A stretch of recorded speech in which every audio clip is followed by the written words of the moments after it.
up in a few minutes. Sarah?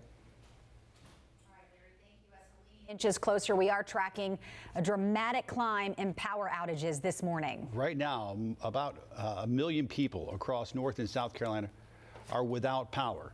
About 70,000 of those in South Carolina, and up to 268,000 in North Carolina. 51,000 of those just here in the Charlotte metro area. And we still got several hours to go. We do expect the numbers to keep on climbing throughout the morning. The concern for a lot of folks, for a lot of neighborhoods, already hearing from folks around the Charlotte area that they're losing power. And they could have no power for a day or two in some cases. We're also tracking, of course, school closures this morning. Right now you can see, I believe we have a map. Schools, government offices canceled or remote today. For a full list, we have that inside our WCNC Charlotte mobile app, as well as scrolling at the bottom of your screen. But most of you should know by now if your school is closed or virtual today. As you can imagine, Charlotte Douglas Airport is a mess this morning. We checked just moments ago. So far, we have 284 cancellations, 377 delays. We do expect those numbers to continue to climb throughout the day today. So if you have a flight today, if you're waiting on someone coming in, you just need to make sure to keep a close eye on any updates from the airlines. Chris signaling from across the studio. Chris, what do you got? Yeah, so I just really want to give a better update exactly what's happening for this flash flood emergency. And we're going to hear more from Richard Devane exactly what's happening here. So I'm going to read exactly what came with this. So this is catastrophic flooding that is a little bit more local. So estimated rainfall about 4 to 8 inches. Then that started on Wednesday night heading to Thursday morning.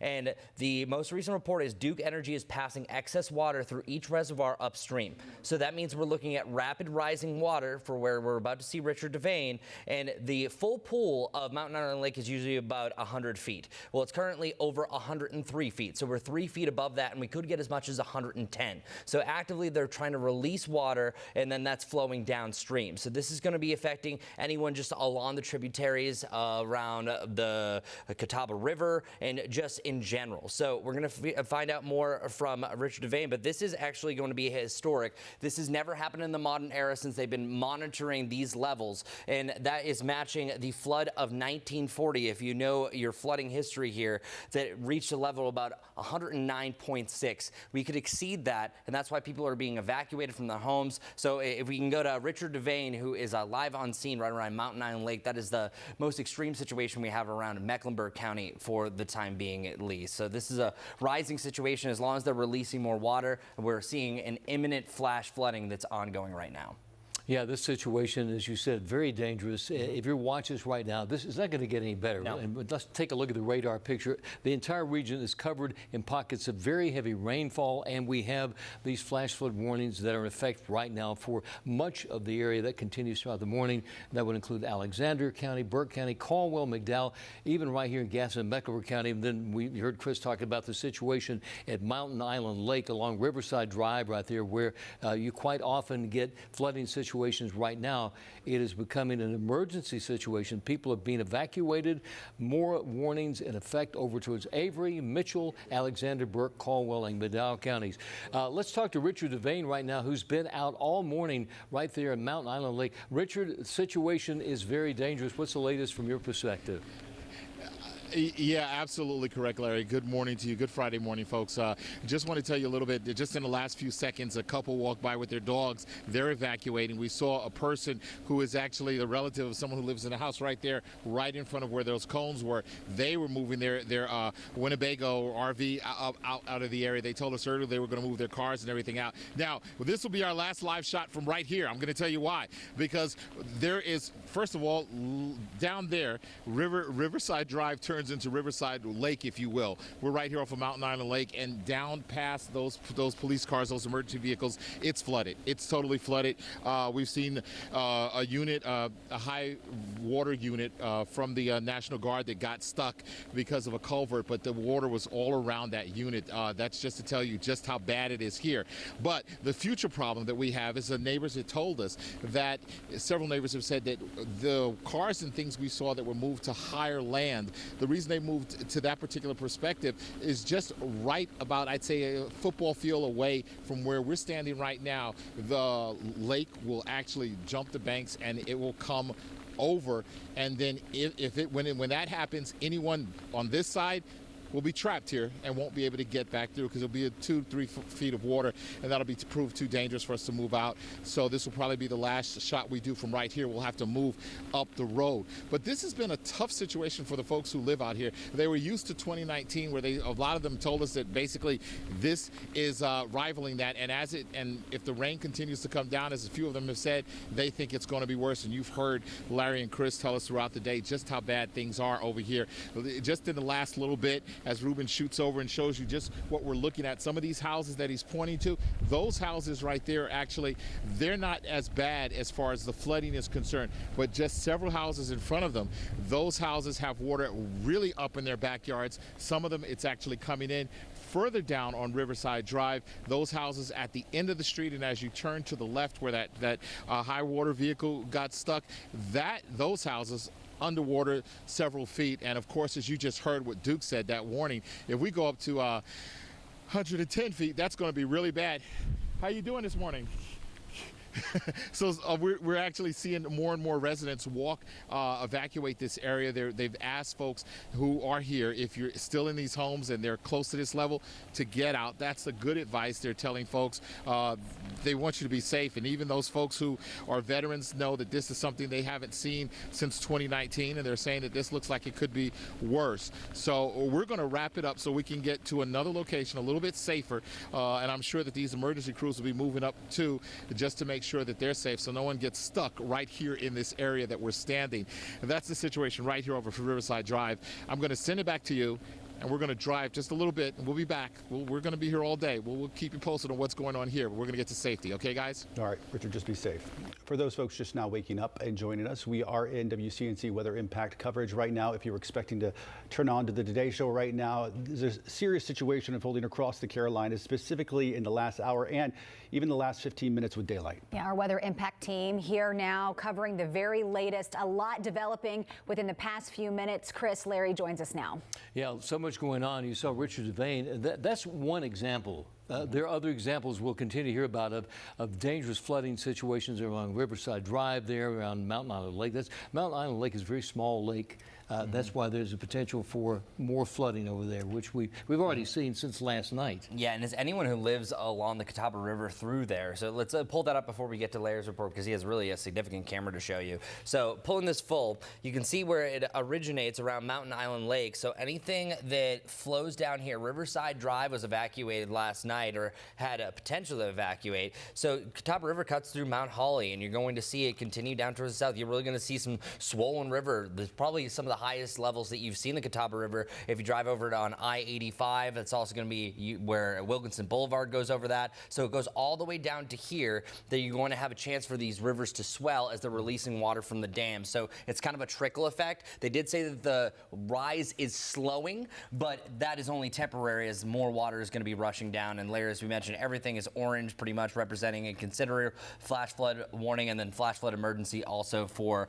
Avery, Burke, Caldwell, and Alexander County. It's an absolute mess. And then there's the winds. It's county after county, so it's a lot of elements coming together. So down even parts of Belmont, Mount Holly, Cramerton, which was, if you're not familiar with Goat Island, those areas flood so easily, have in the past. Any time we've talked about flooding in the past, that's happening now. Let's take a look at some of the cameras to show you the conditions across our area right now. We take kind of a quick tour of the cameras out there. Over weather too. We take you over towards Monroe and Union County, North Carolina, some heavy rain there. Rock Hill getting some steady rain. Look at on the bottom right-hand side. That's out of the Charlotte Motor Speedway. You can see the heavy rain and the high winds combined together. It's a dangerous situation when you put those two together. High winds, heavy rain, the flooding, the trees going down, so many power outages across the two-state area. This is downtown Monroe. Heavy rain falling there in Union County.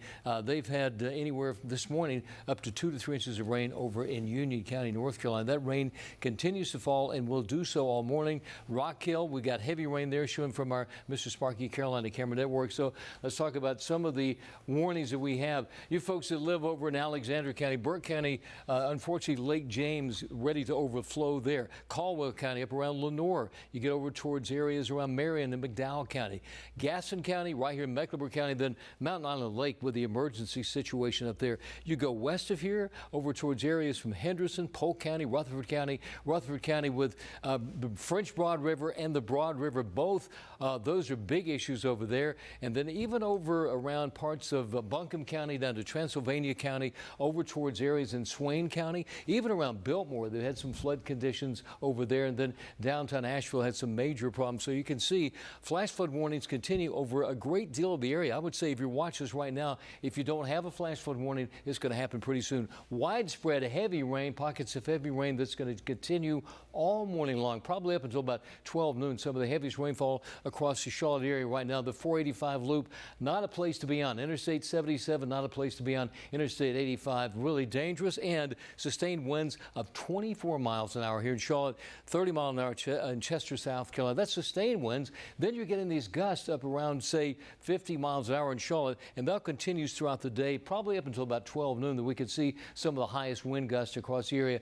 And the very latest tropical storm, now Helene, winds sustained at 70 miles per hour. We'll have another advisory coming up pretty soon. So once again, talking about wind gusts, this is between now and 9 o'clock, over 50 mile an hour wind gusts. Combine that with the heavy rain, the loosened soil, some of those trees are going to go down in addition to what we've already had. Mentioned this a while ago. By the afternoon, an improving weather situation. In fact, probably between about 4 and 6, we could actually see some peaks of sunshine, and that is the good news. So let's talk about the Guy Roofing 7-day forecast. Better weather ahead. After our weather aware day today, not too bad on Saturday, Sunday. You got the game of the stadium looking at low 80s, and then we're in the upper 70s and low 80s Monday, Tuesday, Wednesday, and Thursday of next week. That's your forecast. A lot going on, Sarah. All right, Larry, thank you. We're going to send it over to Destiny Richards with the very latest on road conditions. Destiny, a lot going on out there this morning. Yeah, it's pretty much a mess out there. So this is again looking at I-77 northbound traffic, just moving very slowly when looking across at all the different cameras on the highways. Good news is though okay, there's a look at the entire area. So I didn't know that one was coming up next, but here you go. This is a look at kind of all the incidents everywhere, but I'm doing my best to focus in on some that have the most impact to your morning commute if you happen to have one this morning. So again, that area that was causing a lot of backups on I-77 southbound near the Clanton Road exit, that has cleared. So the traffic here is moving slowly but surely. It's not stop and go anymore.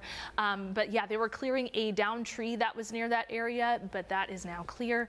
Moving on to some of these other road blockages, which have really been popping up, it seems like every couple of minutes. So on Beatties Ford Road at NC 16, West Brookshire Freeway, we've had another closure here in Uptown. This one was hanging around for a while at West 10th Street and North Poplar Street. And then within the last couple of minutes, a road blockage on North Graham Street at US 29, and that's US 29 as well as West 5th Street. So really close to the Charlotte metro area, seeing road blockages that could be anything from down trees, branches, power lines. But here we go now to the east. So this was an area where a tree fell on a car. No word on the injuries or anything like that, but we know that police have blocked this area off. The plaza east at Drummond Avenue. And then also to the east, but a little bit up north, we have a new road blockage that popped up in the last couple of minutes. This is Harris Boulevard at IBM Drive, Research Drive. So if you're up in the northeast, just be aware of that road blockage. Really so many this morning. Eastway Drive at Frontenac Avenue, Shamrock Drive. Again to the south, this is a new one that's popped up. Queens Road has been a really big problem this morning. You have a lot of trees down in this area. Road blockage at Queens Road North at Queens Road at Edge Hill Road, and then Sharon Road has had a lot of closures as well. Sharon Road at Ferncliff Road, Sharon Road at Selkirk Road, and then Sharon View Road at Carmel Road. And you can see off to the east there, a lot more ponding going on as well. There was a crash that was close to Independence as well. well. A road blockage also on Kuykendall Road at NC 16. So really so much going on. We're also seeing traffic lights not working, Albemarle at North Sharon Amity Road, and then over here at Park Road and Fairview, and then the other direction is Tyvola Road. So just be aware this morning that there's really all kinds of unpredictable things that are happening because of the way the weather is happening this morning. So seeing traffic lights not working, seeing road blockages, which at this time we can only know, as fast as the crews are working, what exactly is causing those road blockages and when they might be cleared, because they're working as fast as they can. Be aware of crews that are out on the roads as well. They're going to be working, and that could close lanes off our entire roads because they are working to clear those pathways. And then of course, turn around, don't drown, because of a lot of ponding that's going on. When I showed you the big map that had all the different icons, some of that is because roads are just flooded and you cannot pass them. So trying to focus in on what's going to be impacting the most people if they are traveling to work this morning, but the messaging has continued to be that this is not a most ideal time to be out on the roads. You have to be safe and you have to be careful out there this morning, especially with so many people out there, not only drivers, but also crews. I'll send it back to Ben and Sarah at the desk. All right, Destiny, thank you. Of course, we are tracking a dramatic climb in power outages right now. As things stand right now, 1.3 million people across the Carolinas are without power. About 974 of those in South Carolina, a big bulk of those. 93,000 are here in the Charlotte metro. We do expect those numbers to keep climbing throughout the morning. And by the way, it's important to take note right now and take a moment and shout out to all the linemen out there who are doing serious work in these conditions, their families back at home, and we do appreciate all the work they're doing. Yes, we do. We're also tracking, of course, school closures this morning. Right now, you can see on the map, most schools, government offices, they're canceled or they're remote today. You should already know that by now, but we do have a full list inside the WCNC Charlotte mobile app, as well as scrolling at the bottom of your screen. As you can imagine, Charlotte Douglas Airport is a mess this morning. We checked just moments ago. So far, we have 286 cancellations, 378 delays so far. We do expect those numbers to continue to climb and go up throughout the day today. So if you do have a flight, if you're waiting on someone to fly in, please make sure to keep a close eye on any updates from your airline. All right, WCNC viewer Noah sending us this video. Heavy rain hitting the Cameron Wood neighborhood in South Charlotte. Perhaps you know it well. You can see the rain even going sideways at one point. Medic also confirming to us in the past little bit, one person dead, another suffering life-threatening injuries after a tree fell on this house. This is over near Hoskins Road, Brookway Drive, off of Rozzles Ferry. Happened in the 5 a.m. hour. And also unfolding right now, York County deputies trying to rescue two people trapped inside a Rock Hill home. Deputies say a large tree trapped individuals inside that house. This is on Poinsett Drive. This in our 6 a.m. hour. All right, let's send it over to our weather impact team now. We have Larry, Chris, and Chief Meteorologist Brad Panovich joining us early this morning. Yeah, Brad has joined us, and I was just talking a while ago. Your drive in, not pleasant. Yeah, I should have listened to our own advice. I told you to stay off the roads earlier today. And I will tell you, the volume of traffic is down compared to our normal Friday. It kind of feels like a weekend. But the one thing I'll tell you guys that I noticed coming in, there's no lightning out there, I can tell you, but there are flashes all over the sky, and they're power flashes. It looks like kind of like bombs going off, only, and they're basically arcing power lines and transformers. Could you tell a lot of power outages? Yeah, that you would see a lot of lights flash, and even on the main interstates, there's branches and trees. I know Destiny covered a lot of these, flying into I-77. So it's not great, and those big rigs are trying to fight that wind out there as well. So give those people plenty of breath. Mecklenburg County up to 56,287 customers without, so close to about 10% of the county without power. Yeah, and Chris and I were looking at the southeast. I think we're up to like 3.3 million people without power. South Carolina has over 700,000. Yeah, and Chris and I were looking at the winds, Larry, because I think the worst winds aren't here yet. Yeah. There's strong winds down near what was the remnant of the northeast eye wall. It's no longer an eye. It's kind of. Let's bring this false image. Yeah, we'll show these strong winds are off the surface. They're up there probably around, I would say, 3,000 or 4,000 feet. And this is often the case. So this storm is moved inland so quick. I was here less than, 10 hours ago, and landfall occurred in the Big Bend area of Florida. And here we are at 7:44 a.m. About 11:10 last night. Yeah. Look how fast this moved. Now it's up here. And no matter what type of storm it is, it doesn't have time to wind down. And the way hurricanes and tropical storms wind down, it's from the bottom up. So the winds calm first at the surface, and then they take a while to wind down. So as this moves into the higher elevations of the southern Appalachians, we're going to see really strong wind gusts. And one thing I'm interested to see is that band gets close to our tower cam over in Dallas, which is up at 1,400 feet. I think we're going to see a lot of swaying up there as that moves in. So for folks watching at home, it's just stay at home, but also we're not out of the woods yet because the strongest winds are actually not even here because the system is still moving to the north, and I expect power outages to increase. Brad, you have a tornado, I mean hurricane. Tornadoes are spawned by that. Yeah. But let's say your winds are now sustained at 70. It's moving at 30 miles an hour. Yeah. That certainly increases the wind speed. Absolutely, especially on the east side of the track. So you can almost multiply the wind speeds plus the forward speed. Now again, a lot of this is off the surface, and what brings it down to the surface is what we call mixing, and the mixing can happen from the rain.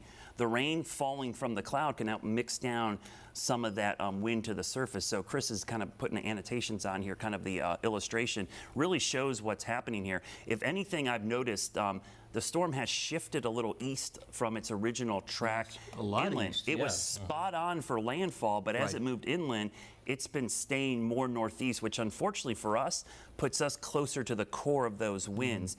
And I think you're going to see the winds as well as the power outages start to increase here.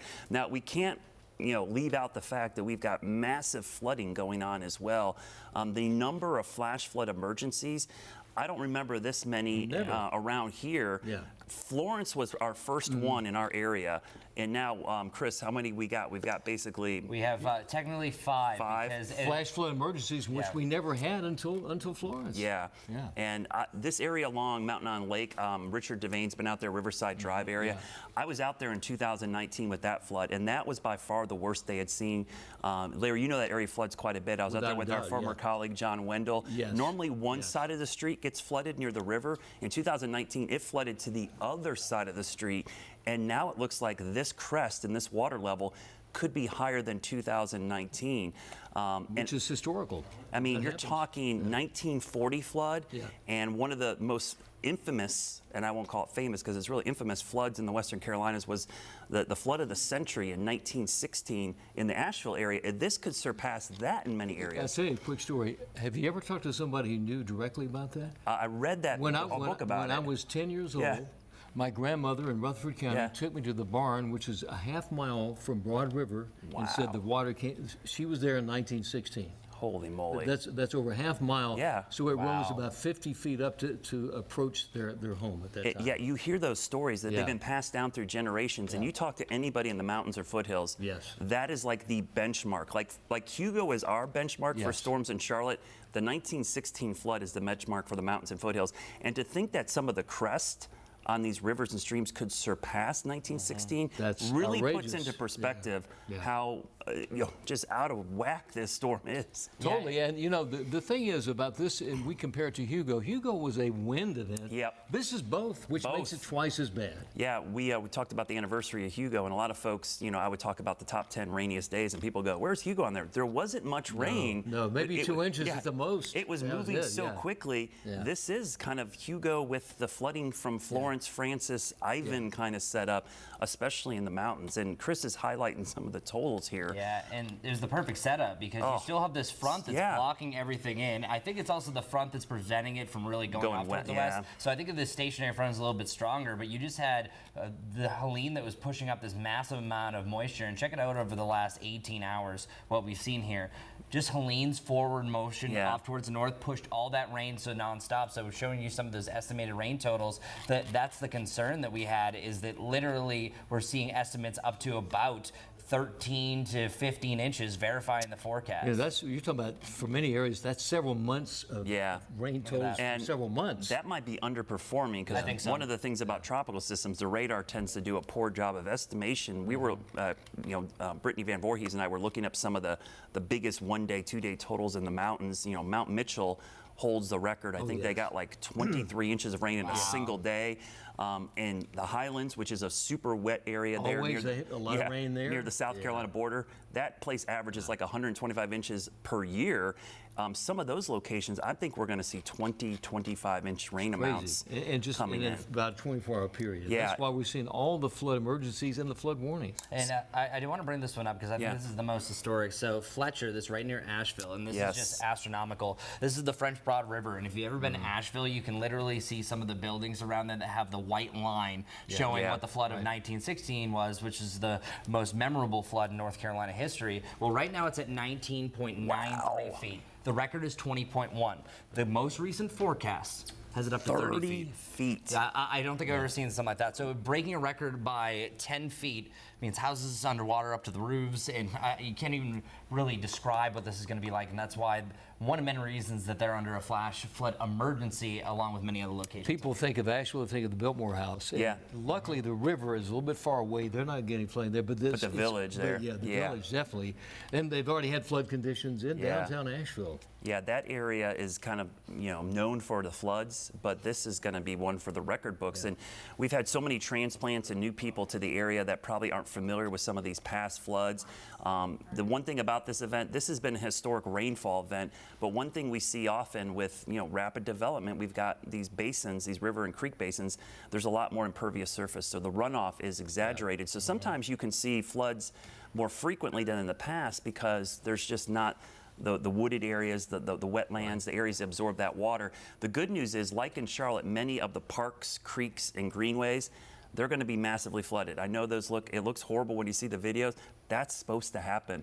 That's where we want the water to go. The problem is once it starts getting towards home. So the one thing we could tell you this morning, if you're at home watching us or streaming, if you're without power, just stay at home. There's just no reason to head out until later today. And even after this storm moves on, these floodwaters, damage, debris is going to be around for days. Back up to you guys. More information right there. For folks watching at home, try to find that sort of experience anywhere else in Charlotte, where you can have somebody talk about Hurricane Hugo, and you can talk about somebody who has family members who survived the 1960 floods. Wow, I know. I'm just being serious because this information is really valuable to people at home, and you're not going to find that anywhere else. All right, we're going to send it out to Kaylin Hagwood. She's live in Rock Hill for us. Kaylin, how is it where you are? Hey, Sarah. Yeah, so we are live right now on Ponset Drive, and if you guys can see and hear me, we're moving a little bit of a distance away, so that way the first responders can do their job here in this area. But you can just see the type of scene that we're seeing here, and that is because officials tell us that a large tree fell onto someone's home, and when that happened, they are now working to rescue, we're told, I believe, 2 individuals at this time. And so the officials are working. They've been working hard, trying to make sure that these individuals are safe. We don't know who these individuals are, but we have been telling you all that this is a possibility. When we talk about the severe weather, the rain that we've been seeing, and particularly in Rock Hill, where I am now, that ground has been saturated because they saw record rainfall here just yesterday, and that was just from a precursor of Helene. Now we know Helene is here. The rain is continuing to fall, just adding on to that with the ground already being saturated, making it easier for those trees to come down, for power lines to come down. We know much of our area has lost power, or at least there is a large amount of power outages at this time because of just what we're experiencing with this storm. And I want to give you another look at what officials are doing here as they continue their work to try to save and help these individuals after that large tree did fall onto that home. You see multiple first responders here, Rock Hill Fire Department, working hard. And I can tell you, this is just one area. As we were coming, we actually saw in a Sonic parking lot, a huge tree fell over into a Sonic parking lot. You see debris all over the roadway here on Poinsett Drive, just from the trees and the different pieces falling off. And this is something that officials want you to be watchful for if you are heading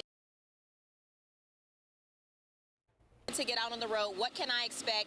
Part of our commute was clear, and then there were parts where there was debris, like what you're seeing here in this neighborhood. So you just want to you're driving to make sure that you are safe and that you're being safe. Officials are out here. I mean, they're doing their job to try to help these individuals. We're going to do what we can to see how this comes out as they continue their hard work here, and they've been doing that around the city. So do the part that you can, if you can, to stay home as this storm passes through, so that way they can get to you in an emergency, but not in a non-emergency situation. Reporting live here in Rock Hill, Kaylin Hagwood, WCNC WCNC Charlotte. All right, Kaylin, thank you. It looks like we lost her video there. Stay safe out there, Kaylin. Our crew's waterlogged at this point, Yeah. like anybody who's stepping outside. Now let's turn to WCNC Charlotte's Miles Harris. He's been posted up in the mountains, specifically Watauga County. And Miles, we know those mountain communities were already hit hard in the last 48 hours by a lot of rain, a lot of flooding, and a few places even tornadoes. This is only adding insult to injury for the folks there. Yeah, you're absolutely right there, Ben. That's really a good way to put that, though, too. And we're talking about the rain impact and really those road closures and possible flooding on the roadways. I mean, we're really seeing this firsthand here. I mean, take a look here. We're just outside of Boone, still in Watauga County here near Highway 421 here. But, I mean, just take a look at the flooding and really just the damage and impact that is making on the roadways here specifically. Now, we're not exactly sure how high the water is when we're talking about the impact here and the flooding on this roadway. But if you take a look to the left here, you can start to see some of the cars, and you can barely even see the tires on those cars there. That's how much water we are seeing here. That's how much flooding we are seeing in this area here. And there's a lot of road closures, not only in here near Boone, but also near Watauga County. But this is what emergency crews and really counties throughout this whole area were concerned with. This is what they were worried with. And again, this is not slowing down here. If you take a look at the flooding here on the roadway, you can still see the amount of rain that is coming down in this area. So again, we're keeping a close eye on some of the impacts. We're looking at the flooding from this as well, but then a lot of help is also being asked for when it comes to several counties and the impact of that as well. We're keeping a close eye on that really throughout the morning, and really as again Hurricane Helene continues to make its impact here in Watauga County.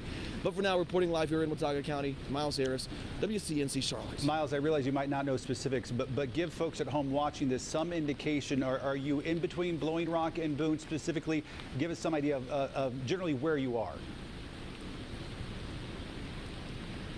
Yeah, we're kind of in the Villas area. I think I'm pronouncing that correctly, though, too. Again, just outside of Boone, a little bit northwest of that. But again, near Highway 421. We're actually here, again, just off that highway.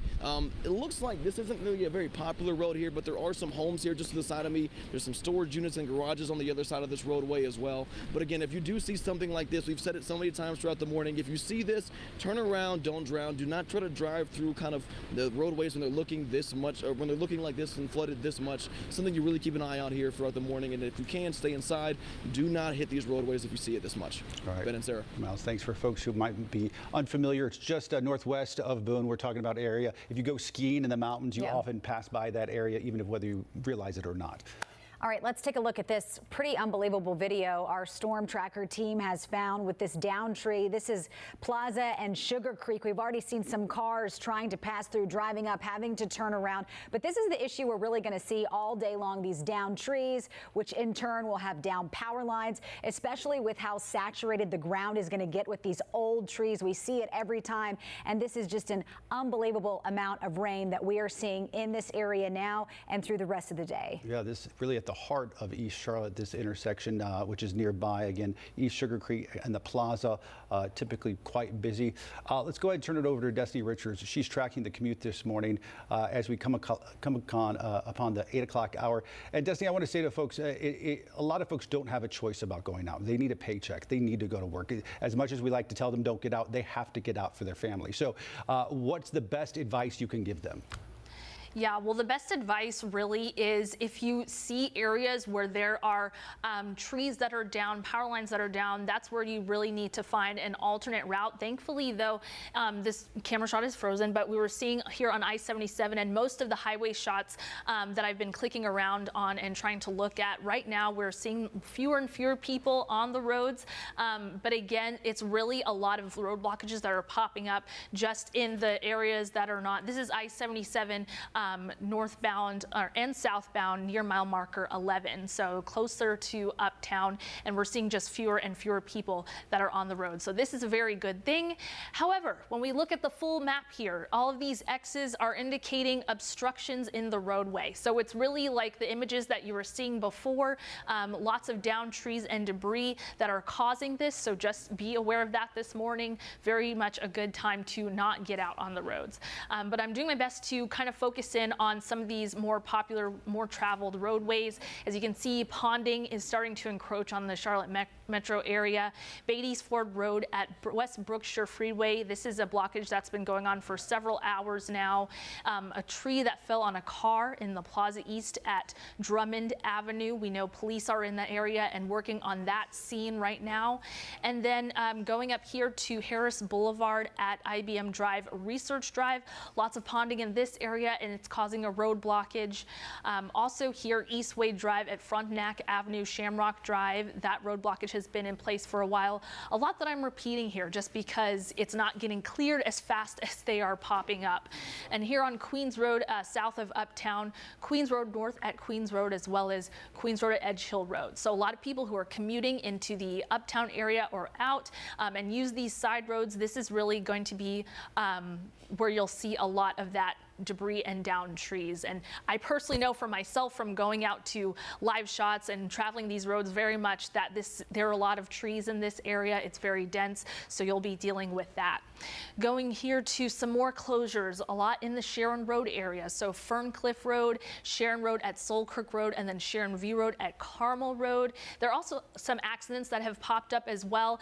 No accidents causing any major closures or things like that, but likely because of just the weather conditions. So hopefully by telling you about these road blockages, we can try to avoid more accidents happening. But this has been an accident that just popped up within the last hour. Mount Holly, Huntersville Road at Beatty's Ford Road. That one is showing up as stop and go. It is in red, so definitely wanted to mention that. But as you can see, just complete blue here. So if you're up to the north west, you'll definitely be dealing with a lot more in terms of wet roads and flooding. And then going all the way here to a crash on US 74, that's Independence Boulevard at Village Lake Drive. So that is another crash that we've been seeing, but most of the problems out on the roads are really those obstructions in the roadways and just road blockages in general. So having to turn around because you can't go down that street. So either try to find those alternate routes or stay inside this morning. I'll go ahead and send it back to the anchors. All right, Destiny, thank you for that. If you're just now joining us, just past the 8 o'clock hour, we are following breaking news, weather impact coverage of Tropical Storm Helene. Yeah, let's send it out to Richard Devane. Richard was live at Mountain Island Lake, had to move up to higher ground. Richard, where are you now? Yeah, we moved up to higher ground. We passed all those cars that people had moved up to be in safety. And then we saw Duke crews. They're cutting off the power to homes that are in the lower lying areas because they say they're concerned about the flooding. Now, we took a turn and we actually wound up right off the lake, actually. We're here with Eric. Eric, thank you for joining us. And Eric can actually give us some perspective because we're right here off of Mountain Island Lake. We're safe, guys. He had a home that sat here years ago when we did stories and stuff, but now this is a different home.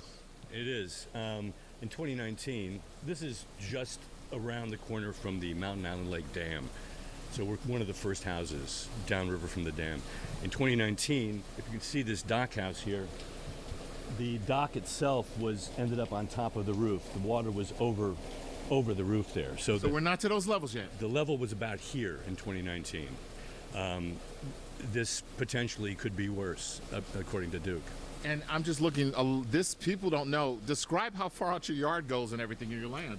The yard goes out to the edge of that dock house and sort of curves around this way, and so but that's been completely underwater since about midnight last night. Are you concerned for safety or anything like that, I have to ask? Not really. I mean, the house that we had here before in 2019 was completely underwater. We lost everything we had, and we rebuilt on this site. Got sort of delayed by the pandemic, but it took 3 years to build. It's 12 feet off the ground. So if the water were to rise even 3 feet higher than it was in 2019, we'd still be fine. You'd still be fine. Yeah. You're one of the few people who are still in this area, right? Right. And just as we were coming up, you found out that the power got cut off, huh? Yeah, they cut it off about 5 minutes before you arrived. Yeah, we were watching them cut it off. We were able to tell you. Just for folks, just to see this water rushing this way, you're talking about what we have just upstream, about 800 yards away. Right. The Mountain Island Lake Dam is around the corner over there. The spillway is over to the right, and in 2019 there were boats, pontoon boats, and coming over the edge of the spillway and knocking out docks all along here. Yeah, and pretty dangerous. So if folks don't have this type of house, they need to get out. They need to get out right away. Yeah, there was almost a loss of life in 2019 just down from here. And we don't want anybody to lose their lives. We want everyone to be safe. This house is now built for stuff like this. Precisely, yeah. Might as well be on the coast. What would you tell folks as far as what they should expect about, how, from your experience, how long is it going to take for these waters to recede, especially with them opening up? Well, that's interesting because, again, in 2019, when it was this high, it really only took about 24 hours for the waters to recede. And power and all of that? Power was never cut off in 2019. One of the problems, one of the things that a lot of people aren't aware of is that this water is toxic.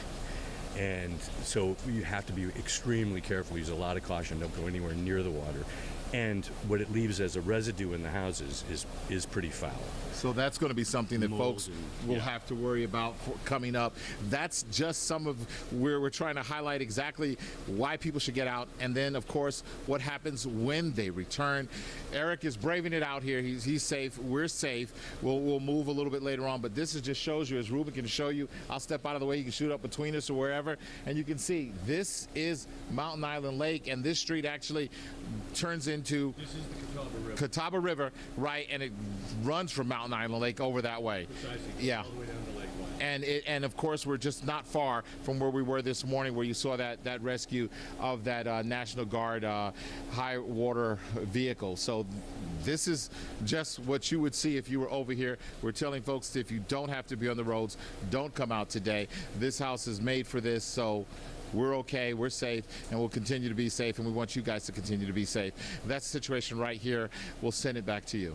Always so good when we can hear from folks like that gentleman right there who've been in these neighborhoods for decades and know it basically better than anybody. Yeah, that's right. Stay safe out there, Richard. All right, we're going to send it over to our weather impact team. We have Larry, Chris, Brad here. Chris, we're going to start with you. Yeah, we're going to go round robin with all of us, but I want to start with the most recent update that we have. Tornado watch has been extended until 6 p.m. Now, note, that is not necessarily for our entire area, because that 6 p.m. time frame is really covering the far eastern side of the Carolinas. So realistically, it is going to be around, I would say, now until noon for our viewing area. After that, it transitions further off towards the east around Raleigh. So this goes until 6 o'clock. But I will say it was interesting. We've been seeing counties slowly added. They're still keeping Mecklenburg County in there in line. I think it's mainly going to be east of Mecklenburg County, but we're not going to discount it completely. Active tornado warnings are still on the far eastern side of South Carolina, right around Myrtle Beach. But here is all of the rotation track. So we look at this as these bands of thunderstorms roll in. A lot of these are single cells turning into supercells. So unlike those spin-up tornadoes that we saw yesterday, these ones have a chance to be a little bit long-lasting, better longevity. And the reason why Mecklenburg County is still within this, I would say really over the next hour or so, we could still have some rotation in here, but it's a much better environment the further east that you go. So as time is going on, you're going to continue to see these really start to flourish. So I want everyone really in Stanley County, Anson County, and Richmond County to be on guard that we are going to see really a better chance for that rotation of favorable environment as this pushes its way further off towards the east. Still seeing a lot of rotation continue its way through Greensboro and Raleigh, where that's going to be more of a tornado threat through there. Meanwhile, we have a lot of heavy rain, but we are starting to see some signs that some drier air is working in down below. But it's this tail that you can see right here where we see some active tornado warnings. The areas that really haven't seen that much rain, such as over in Raleigh, not as much has fallen there, over in Wadesboro, those are the areas that are going to be most prone for maybe a spin-up tornado or even a supercell to develop along those lines. Meanwhile, we're also still looking at some significant winds, and Brad will get to this a little bit more here coming up. Now, we are starting to see these fade out a little bit. So those darker blues, we're not seeing those anymore. Those are representing those upper level winds about 1,000 to 2,000 feet up in the atmosphere at around 100 miles per hour. Most recent scans around 80. So that's still significant, still could mix down around that 60 to 70 mile per hour range, but that's actively pushing into the flood prone areas. A lot of down trees could come down with that as well. Meanwhile, multiple flash flood emergencies across the area. Everyone in orange is under a considerable flash flood warning. Anyone that is just outlined in regular green, that is is a standard flash flood warning that was not notified on your phone, but the amount of red that you're seeing here on the map, flash flood emergencies, is unprecedented. You don't see this. During Florence, our viewing area only had 2 counties that were under this. We have 4 full counties and Mountain Island Lake under a flash flood emergency. I'm going to go Larry with the latest. We had an 8 o'clock update on Helene. What's going on, man? Yeah, thanks, Chris. Good job there. Yeah, let's talk about the very latest. Right now, the time is 8:09. This is the 8 a.m. advisory. The storm is 35 miles south-southwest of Clemson, South Carolina. Winds sustained at 60 miles per hour. Still a very strong tropical storm. And moving north at about 30 miles an hour, still hauling pretty fast northbound. We'll take a look at the radar. The bigger view, there's still some heavy rain around Atlanta, Georgia, but you can see that circulation right in there. That's the center of the storm, of the tropical storm. And notice over here, once you get these feeder bands over towards Charleston, up towards Wilmington, this is the area right here where we've seen strong storms spawning tornadoes. That's why that tornado watch has been extended, and it does include Charlotte to the east of Interstate 77, because that band of storms tracking maybe just a little bit east of Charlotte with the potential for a spin-up tornado. We'll kind of zoom in and show you locally what's going on as far as some of those warnings. And we do have, in effect, flash flood warnings in effect right now. You can see for a lot of the area as we track Helene all the way through Saturday at 2 o'clock. That's how extensive the amount of rain they've had. And then you go west of here, over towards McDowell County, over towards Burke County, and those areas, all flash flood warnings in effect until tomorrow morning. And then we saw the situation up at Mountain Island Lake with Richard Devane, the amount of rain they've had up there. That is an emergency situation. They started evacuating people from that area. And we've had serious situations over towards the western part of the state, over towards Asheville, all the way to Swain County, the western part of the state. So that's the situation. There's a lot of emergency situations, a lot of warnings, and a lot of rain that has not stopped. You can see the extensive amount of rainfall. It's been hour after hour of rain, drenching rain that hasn't stopped across the entire area. And with that comes the potential for more flooding. We'll take a future cast. This around this time of morning from 8 o'clock this morning all the way up till maybe about 9, 10 o'clock, we start to see bands of heavy rain across the entire area. Then as we get to about noontime, things lessen. We start to see that extent of rain moving to the north and out of here. That would be good news. An additional maybe 4 to 7 inches in the mountain. We could get another 2 inches of rain right here. But winds, another major factor. Winds sustained at 25 miles an hour with some gusts right now to 39 here, 52 at Columbia. Brad, I mean, we've been talking about the extensive amount of heavy rain, high winds. Yeah. And I mean, you've seen it. You drove in the middle. It was not a pretty sight. Yeah, this morning, the best advice, I know Destiny and you guys have been doing a great job telling people just stay off the roads. Ben is right, though. A lot of folks got to get to work out there. And actually, the fewer people out there, the easier it is to get in. But my real concern here in the next couple of hours is going to be that band that is still down to our southwest. And it's this band right there that's pushing up through the upstate of South Carolina, heading into areas of western York and Chester County. That's an area where Chris was talking about that we still have some really strong winds. And when we look at what's called the Doppler velocity, which is basically the winds that the radar is seeing, we see these bright shades of blue coming up. That's the local radar. I want to zoom in here down towards Union County, South Carolina. Those strong winds, they look like they're weakening a little bit here, which is a good sign, but we're likely still going to see higher gusts for the next several hours. So while the back edge of the rain does look like it's making some pretty steady progress to the north, you can kind of almost see the circulation associated with what is now a tropical storm, Helene, pushing into the mountains of North Carolina. That drier air might actually help mix down some gusty winds. So don't let your guard down for the winds and the power outages, which are likely going to persist here for a little bit longer. And let's take a look at the maximum wind gusts so far. These are from the official reporting stations. Obviously, airports where they have what's called an ASOS. You could see the official gusts so far at Charlotte Douglas International Airport's been 52 miles per hour. Out there towards Shelby, 41 miles per hour. And then back towards Morganton, about 35 miles per hour. But some areas in the mountains, especially up there towards as you go into areas around the foothills and the northeast Piedmont, You're probably going to see gusts. There we go. Probably looking at gusts probably closer to 60 or 70 miles per hour. In fact, one of the famous locations we look for big wind speeds up there at Grandfather Mountain. They have a sensor at the top of the mountains. That's one of the windiest spots in North Carolina. They own the state record for wind gusts up there. It's around 120 miles per hour. I'm kind of interested to see how high the wind gusts are up there. So until that band of strong winds gets completely through the area, we're likely going to see the power issues get worse before they get better. And then that doesn't even factor in the fact that we're probably going to see a few isolated tornadoes east of I-77. The flood risk, that's going to continue. I was talking to someone earlier this morning, when will the floodwaters recede? Unfortunately, in many areas like where we saw Richard Devane, that water's not going to recede for maybe a day or two because that water all in the mountains has to come downstream. So when you look at the radar here, and when I look at this, I see that spiral bands of rain going into the mountains and foothills.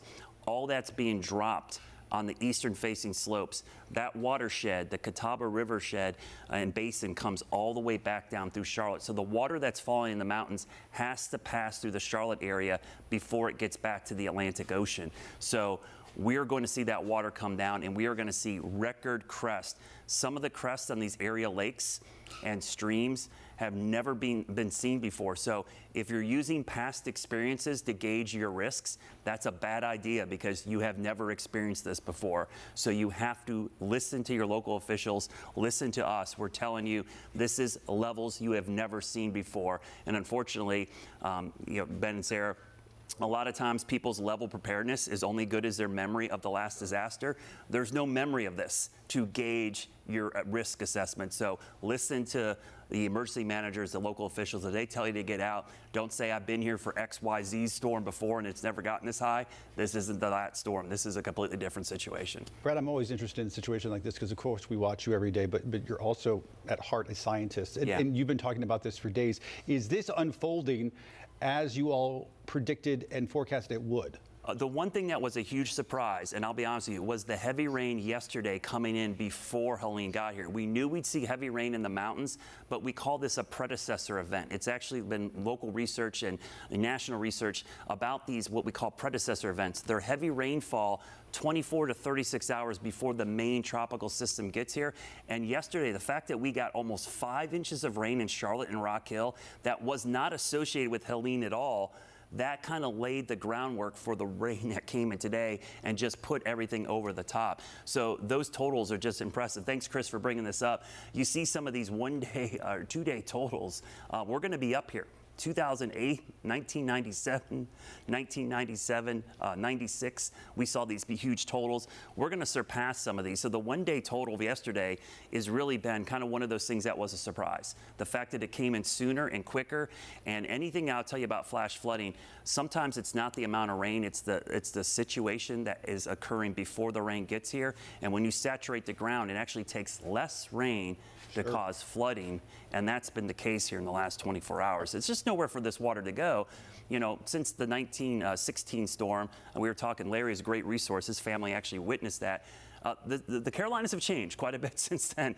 There's a lot more paved surfaces, a lot more buildings. That changes these river and creek basins. Now the water flows quicker to the rivers and creeks than it did in 1916. So that's probably also contributing to the fact that we're seeing all-time record crests. The fancy word for it is permeable surface. Yes. And we have a lot less of it now because of all the wonderful development we've seen, but it has changed the way our terrain responds to storms like this. Yeah, and absolutely. And that's always been my biggest fear here. This has always been a flood-prone area. The Carolinas is just, in the history of the Carolinas, we get a lot of flooding. All these creeks here in Charlotte that make for the beautiful greenways, they flood all the time. The problem is what's happened over time is we have less and less green space, more and more paved space, and that causes the water to get into these areas much quicker. So you throw a combination of, let's say, a warming climate as well as more storms like this over a densely populated area, you're going to see more of these floods, and that's something that Charlotte is always playing catch up to, but we do a pretty good job in Charlotte. We're known around the country for buybacks, developing these greenways so the water can go to flood areas that aren't in homes. So unfortunately, even with those kind of mitigating factors, there's still going to be a lot of homes that see water with this. So Brad, when you say that from the mountains, the rain is going to make its way down here, or the water to Charlotte, we talked about this storm kind of being out of here by this afternoon. Is that going to play into our safety later this afternoon and into the evening when we think the storm has passed? Well, it will, especially along the rivers and creeks, Sarah. So if you live on Mountain Island Lake, Lake Norman even, Lake Wiley, the creeks and streams that feed those, you're going to see the water continue to rise even with full sunshine and beautiful weather, because that water's got to work its way down. The other factor in this is Duke Power. Duke Power is going to have to release water, so you have to pay attention to the alerts of when they're releasing water from the dam, because there will be surges of water coming down. And in many cases, I know we talk a lot about this. A lot of people get very upset with like how Duke controls the lakes. In some cases, if they don't release water, let's say from Lake Norman, there's no spillway on the Cowens Ford Dam, okay? Cowens Ford Dam does not have a spillway. They have to get water out of Lake Norman. If they do not do that, that dam will fail. So unlike some of these other lakes which have spillways which allow the overflow to go out even when the floodgates aren't open, Lake Norman's not that way. So when you see that water coming from the floodgates, they have to do that to protect the dam, or otherwise it would fail. And then you're talking about massive flooding. So I know these dams are great because they help control smaller floods, but in some cases like this, they can actually contribute to bigger floods. Great history lesson as well as a science lesson. All right, Brad, thanks. All right, we're going to send it out to Kaylin Hagwood. She is live in Rock Hill. How's it going where you are, Kaylin? Hey, Sarah. Yes, I have some good news here on Poinsett Drive. We're actually being told that 2 people have actually been rescued from a home after a large tree fell. Sir, are you able to confirm that for us? No, everybody's out of the house. That's great news. Everybody's out of the house. Actually, the last person that was in the house gave us a thumbs up and told us that he was okay, and as he was on the way to the hospital. So everybody is out of the house, sorry. But this is a serious tree on the house, and the house down there the house is pretty much fallen down around it. But this neighborhood has a whole bunch of, old oak trees, and we're concerned for the rest of the folks in this neighborhood to make sure that they're going to be safe throughout the rest of this storm that we're dealing with right now. Well, absolutely. Thank you so much for your service, sir. I'll say that, and thank you for what you've done. Yeah. Can you tell us, did you get a sense of what happened, what they were doing? Obviously very crazy situation to have a tree fall down. Well, the good news is they have some good kids in that house, because they're the ones who actually got out first and went to the All right, we lost that video, unfortunately. Great interview with Kaylin there, but thankfully those 2 people are out of the house and safe. But that is the concern today. Trees falling, power outages. Of course, we are continuing to follow a dramatic increase in power outages. Yeah, since we've been on the air since 4 a.m. this morning, these numbers have just multiplied exponentially. Right now, there are about 1.6 million people across the Carolinas without power. About 1.2 of those are in South Carolina, about 100,000 here in the Charlotte metro area. We do expect these numbers to keep on climbing throughout the morning. All right, Duke Energy says power crews from other companies and states are actually in town to help as well. This is video into the newsroom from out at the Speedway. Wow, look at all those trucks. You can see all the trucks set up, lined up there. This is a staging point for them. They are being dispersed from this location.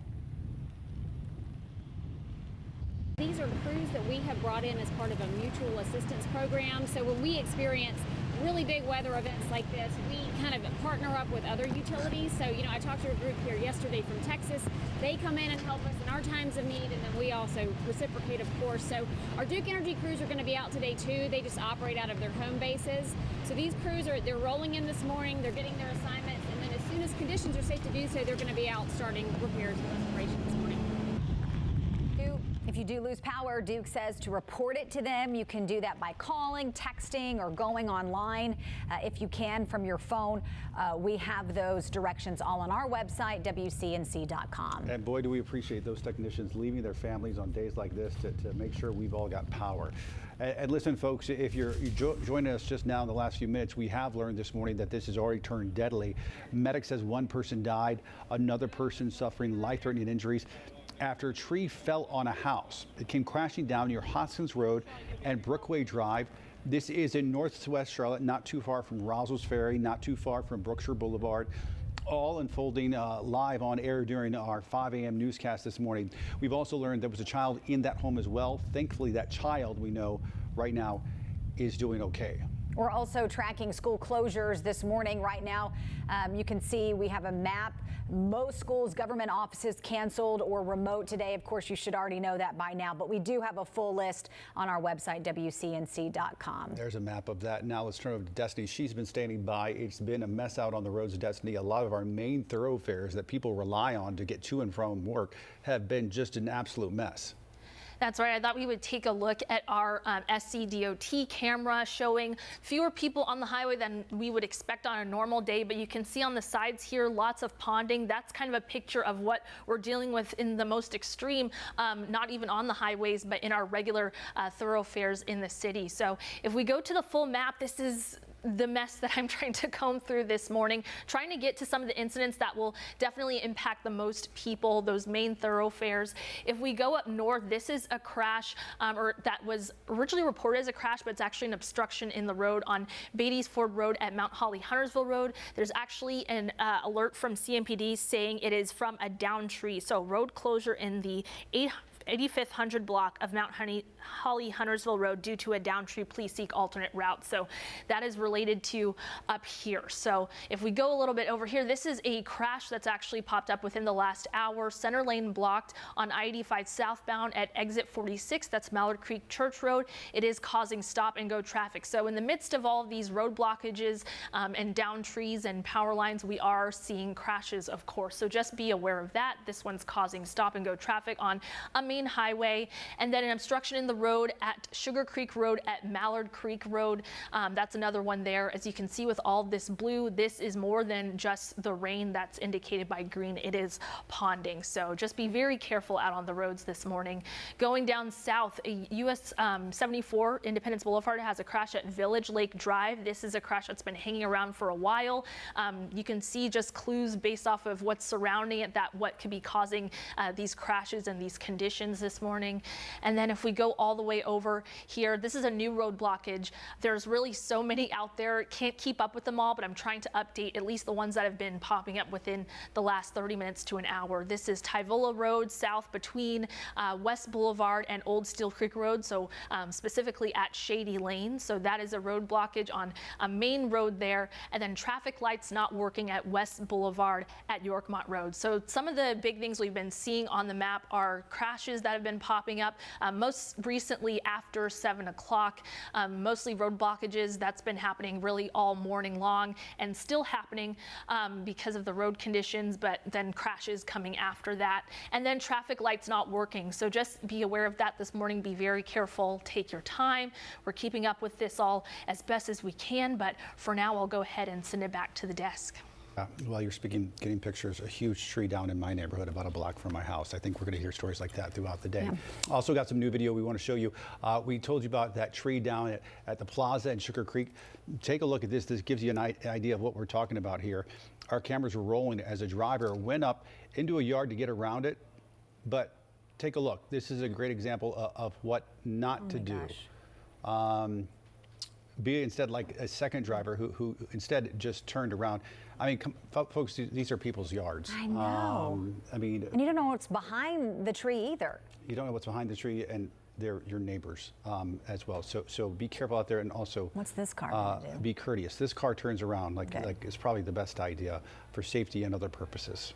All right, we also have new video from Mountain Island Lake. This is where Richard Devane has been all morning. He had to move to higher ground. You can see how quickly those flood waters are rising there. Several mandatory evacuation orders are in effect in that area. Water levels there are predicted to reach 110 by this afternoon, which would be the highest ever recorded at that lake. And just into our newsroom, we're learning President Joe Biden has approved an emergency declaration for North Carolina. So what that means, it means that federal FEMA disaster assistance, some of that money and resources is going to be available to help with the response efforts and provide assistance to local emergency crews, first responders, that sort of thing. That money will also be available from Mecklenburg, Union, and Cabarrus counties, although that could very well extend to others in the coming days. All right, let's turn it back over to Brad Panovich. He's joined us early this morning for him. And Brad, it's been a serious situation throughout the morning, and that's not changing. Yeah, and unfortunately, I think we're going to see Issues continue here for a little bit longer as far as the rain and wind. Now, there is a little bit of good news. It seems like, all these bad things are happening this morning. We are going to see better weather ahead this afternoon. And we mentioned all morning that if you don't have to leave your house, stay at home. You don't have to stay home all day. If you can just stay off the roads through the first half of today, that would be a huge help. But even after the storm moves out, as we're seeing from a lot of the videos, pictures from our reporters all across the area, there's a lot of trees down. There's a lot of roads blocked. Some are blocked with limbs, big trees. Some are blocked with power lines. Some are blocked with water in many cases. But the center, if there's still a center, you can kind of see here of what is Tropical Storm Helene. It is probably right over Clemson, South Carolina. If you have a barometer at home, you may notice, or you may even feel this morning, the pressure is falling rapidly. The pressure is how much atmosphere is above our heads. It is super low. When you get tropical storms and hurricanes approach, the pressure falls. So one way you can tell if the weather's going to get better, if the pressure starts to increase, you know that the storm is moving on. But some of the low pressure readings we're getting are some of the lowest we'd ever seen in our area. With the storm. But this band right here, you see this band coming through Cleveland County, western York County, western Chester, even now moving into parts of Gaston County. I want to show you the velocity data here because this is showing really strong winds moving in, those brighter shades of blue. Now, they have been showing signs of weakening over time, and I'm going to highlight some of these real quickly just to show you how strong these winds are. Down here in Union County, South Carolina, the winds are around 35 to 40 miles per hour, but they get a little bit lighter as you go north. But this band near Lawrence, this is kind of the east side. If this would have been still a hurricane, that would have been kind of the northeast eye wall, if you will, of the system as it's pushing up towards the north. So those winds are probably still going to be aloft. As this moves into higher terrain, you're probably going to see some super high levels of wind in the higher elevations as we go through time. So pretty good chance we're going to see these wind gusts continue to increase. Right now, the highest gust at the airport has been 52 miles per hour, but some gusts have been even higher than that. Let me quickly show you the tornado watch, which has been extended this afternoon, I should say, until 6 p.m. this evening. That's what I was trying to spit out there. This is a new watch, by the way. Includes Charlotte, but here's the good news with this. We will likely see these counties back to the west eventually kind of eroded or taken out of the watch as it pushes off to the northeast, because the tornado risk is actually going to be highlighted mainly to our east. So the threat of tornadoes today should increase a little bit. One of the bad things about the sun coming out, it could lead to some isolated stronger tornadoes and thunderstorms in the eastern part of our viewing area. So you could see this 2 to 5% risk, but as you get out here towards the coast, that risk actually increases to about 10% this afternoon. Let's show you the futurecast rotation tracks just to kind of highlight where we think that we could see some of that rotation. So these little shades out here, you see this Albemarle, Wadesboro, Sherrill out towards Rockingham. This would be an area that we would watch carefully for potentially some rotating storms, and that's around 9 a.m. So it's 8:30 now. That band's moving north as we get closer to, let's say, this afternoon around 10 a.m., excuse me, those bands will be shifting towards Salisbury and then the central part of the state towards Greensboro, maybe Raleigh. So there's a very small window here where we could see some isolated tornado warnings before all of this moves out. And then by the afternoon, I do think the warnings and watches for tornadoes will be allowed to expire. We will likely see that those warnings canceled at some point this afternoon. The bigger story, though, will be after that will be the flooding, which we've been talking about this all morning. If you're just catching up or waking up right now, we've got numerous flash flood emergencies. These are the highest level of flood alerts. We normally don't see many around here. We saw some during Florence. We currently have a flash flood emergency for Mountain Island Lake and downstream towards Riverside Drive. They're evacuating people right now. A lot of water is coming downstream. If we widen the view out, every county shaded in red in the western part of the state, those are flash flood emergencies, meaning life-threatening, catastrophic flooding is occurring. The areas in yellow are under what we call considerable flood warnings, meaning there is considerable damage occurring in these areas. So this will become a story even after the rain moves out, because that water has to move downstream. And over the next couple of days, we are going to see that water continue to move through the lakes and the creeks and stream system of the Catawba chain through the Charlotte area. So good idea to please listen to local officials. If they're telling you to evacuate, please do so this morning because that water will continue to go down. Larry Sprinkle joins us now this morning. And Larry, we've seen a lot of trees down. I see some down behind you. My drive in this morning, limbs and trees everywhere, power flashes. I think we're going to see a lot more of these images coming out now that the sun is up. Thanks, Brad. You're right about that. And yeah, I think this is the picture of the day because we're seeing this everywhere. As Brad was just saying, this is over Linwood Road over in Gastonia. Thanks to Ben Lott, our weather watcher over there. But that's right there in his backyard. This is going to happen continually all day, and this could happen not only today, but through the weekend and beyond. Loosened soil, that's all it takes to cause major problems out there. So that's the impact. So I did want to show you some of our camera views. We have Monroe over in Union County. You can see wet roads there. You can see a little bit of a break in the precipitation. Rock Hill, Kannapolis, got some rain over the Speedway. Another view takes us to downtown Monroe. A little bit better than the last time we showed this particular view, which was about 45 minutes ago. It was really heavy rain. Right now, some breaks in the rain, but there's more certainly out there, more on the way. As we check Rock Hill in South Carolina, you can see right there looking towards uptown, downtown Rock Hill, if you want to say that. Some clouds there, some gusty winds, and some moderate heavy rain all morning long. As far as our alerts, we still have the tropical storm warning in effect for the year. It's interesting talking about the potential for strong storms. In a hurricane, in a tropical storm, you have the hurricane force winds, the tropical storm force winds. So that can cause major issues. And then you can have spin up tornadoes in either a hurricane or tropical storm. And that is even another major issue and impact that we see from these tropical systems. And we've certainly seen it over the past 24 hours.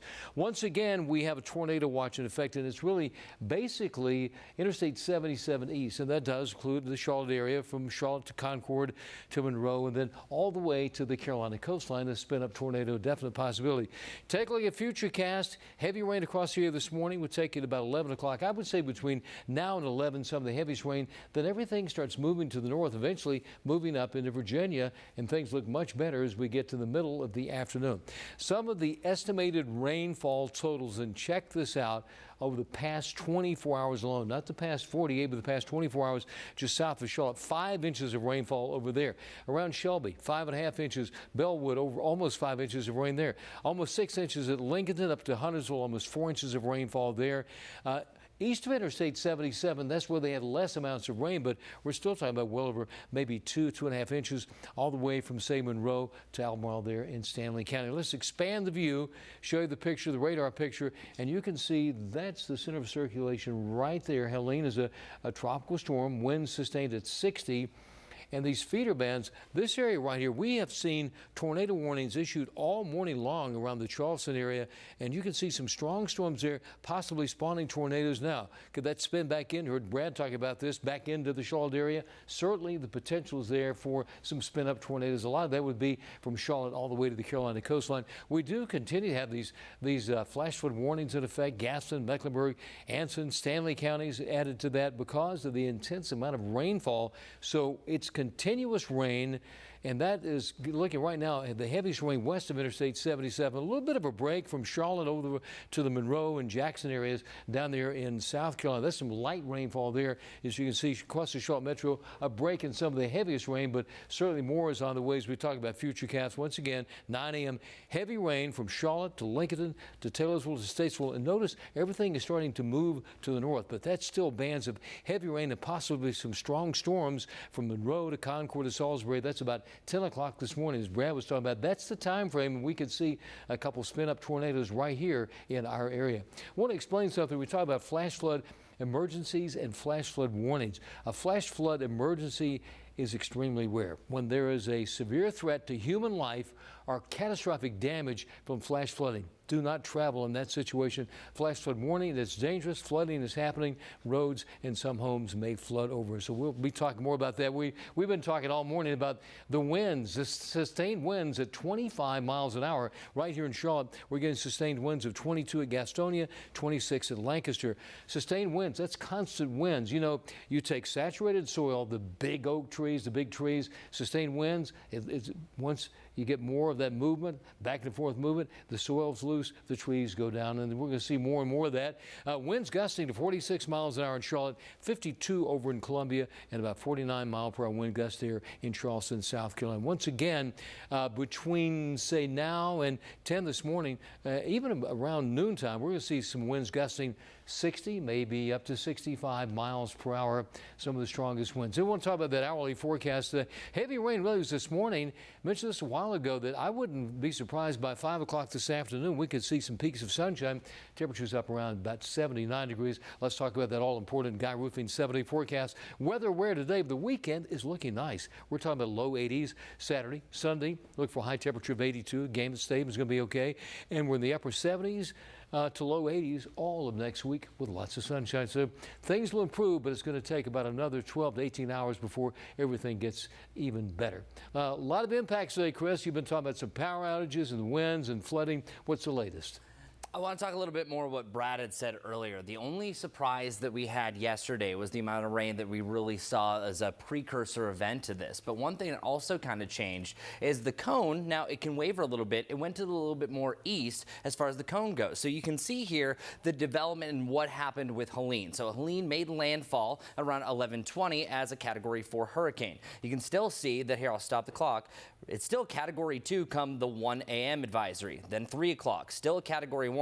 It wasn't until the 5 a.m. advisory that this officially was a tropical storm. You're looking at winds at around 70 miles per hour. Notice at this point, it actually was beelining right towards the mountains. Now, we have seen a more recent pull now off towards the due north. So it was north-northeast, then it kind of went northeast, excuse me, going to north, and now it's about to turn north-northwest. So that's good news that we're going to start to drag some of the heavier winds out, but then we're also starting to see some dry air that's working in here as well. It's still very saturated. Anything that white and that green shows that tropical air mass. Anything that has the blue, that's still a lot of moisture here, but now you see a little bit of a hole right around Charlotte. This eventually is going to be the dry slot of the storm that's going to work its way back in, so that's going to temper some of our rain expectations. Now, as we've already mentioned, as far as some of the flooding goes, well, all this rain that's in the mountains eventually has to go somewhere. So you have all this rain here that we've had anywhere from 10 to 18 inches when this is all said and done. That could still flow down the Catawba.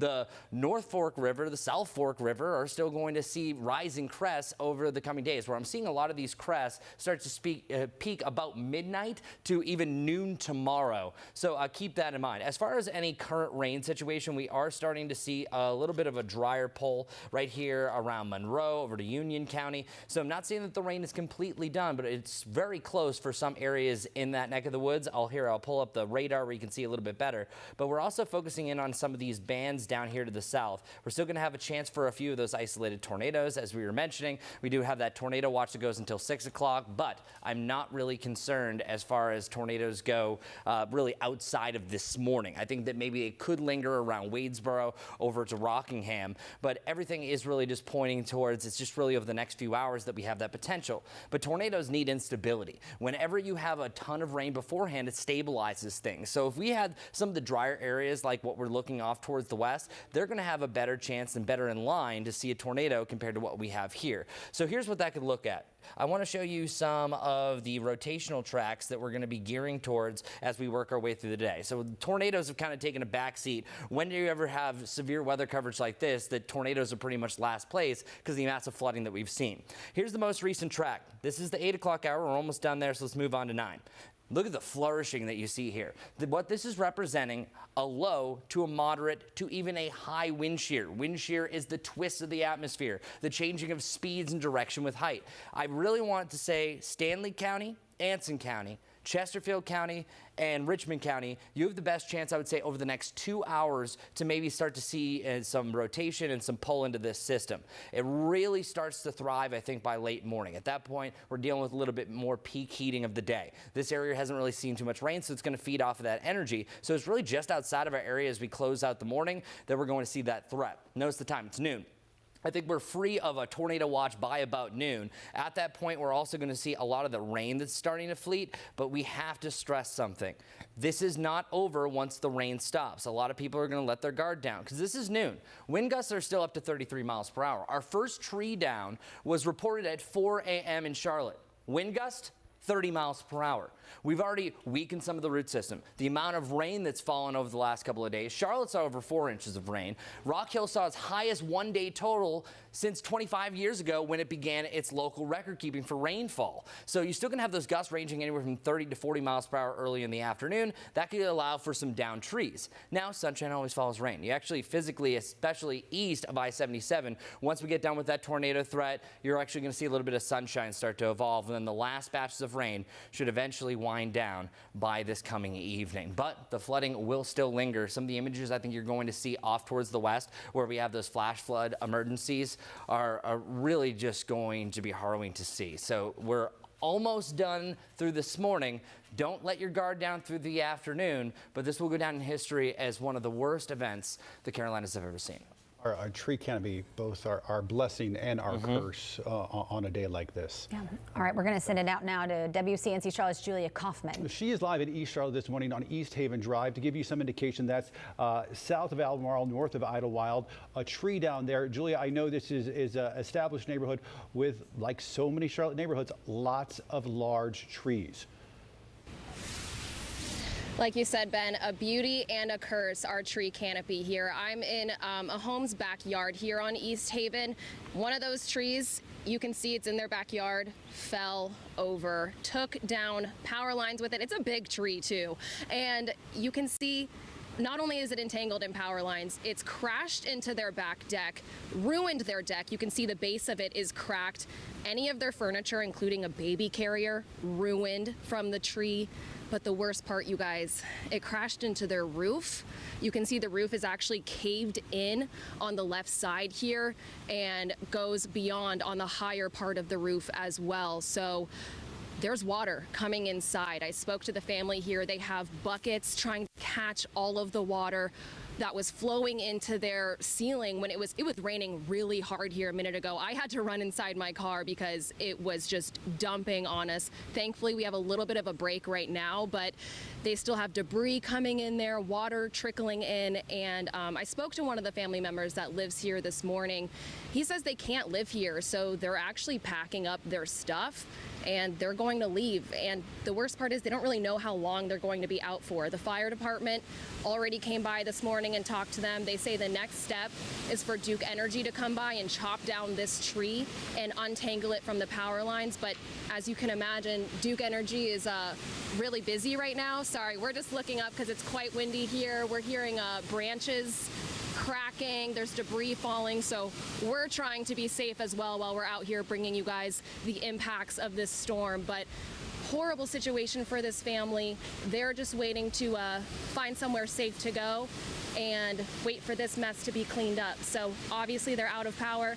A lot of people are out of power right now. And just to talk about how unsafe it is to travel here in East Charlotte, especially the drive over here, Independence Boulevard was flooded in multiple places. There were stoplights out on Albemarle. So that's why we're telling you guys to just stay home if you can, stay in a safe place, and stay alerted on the latest updates as far as winds go, because as our meteorologists have been saying, the worst of it is not over yet. So we're going to send it back to you guys.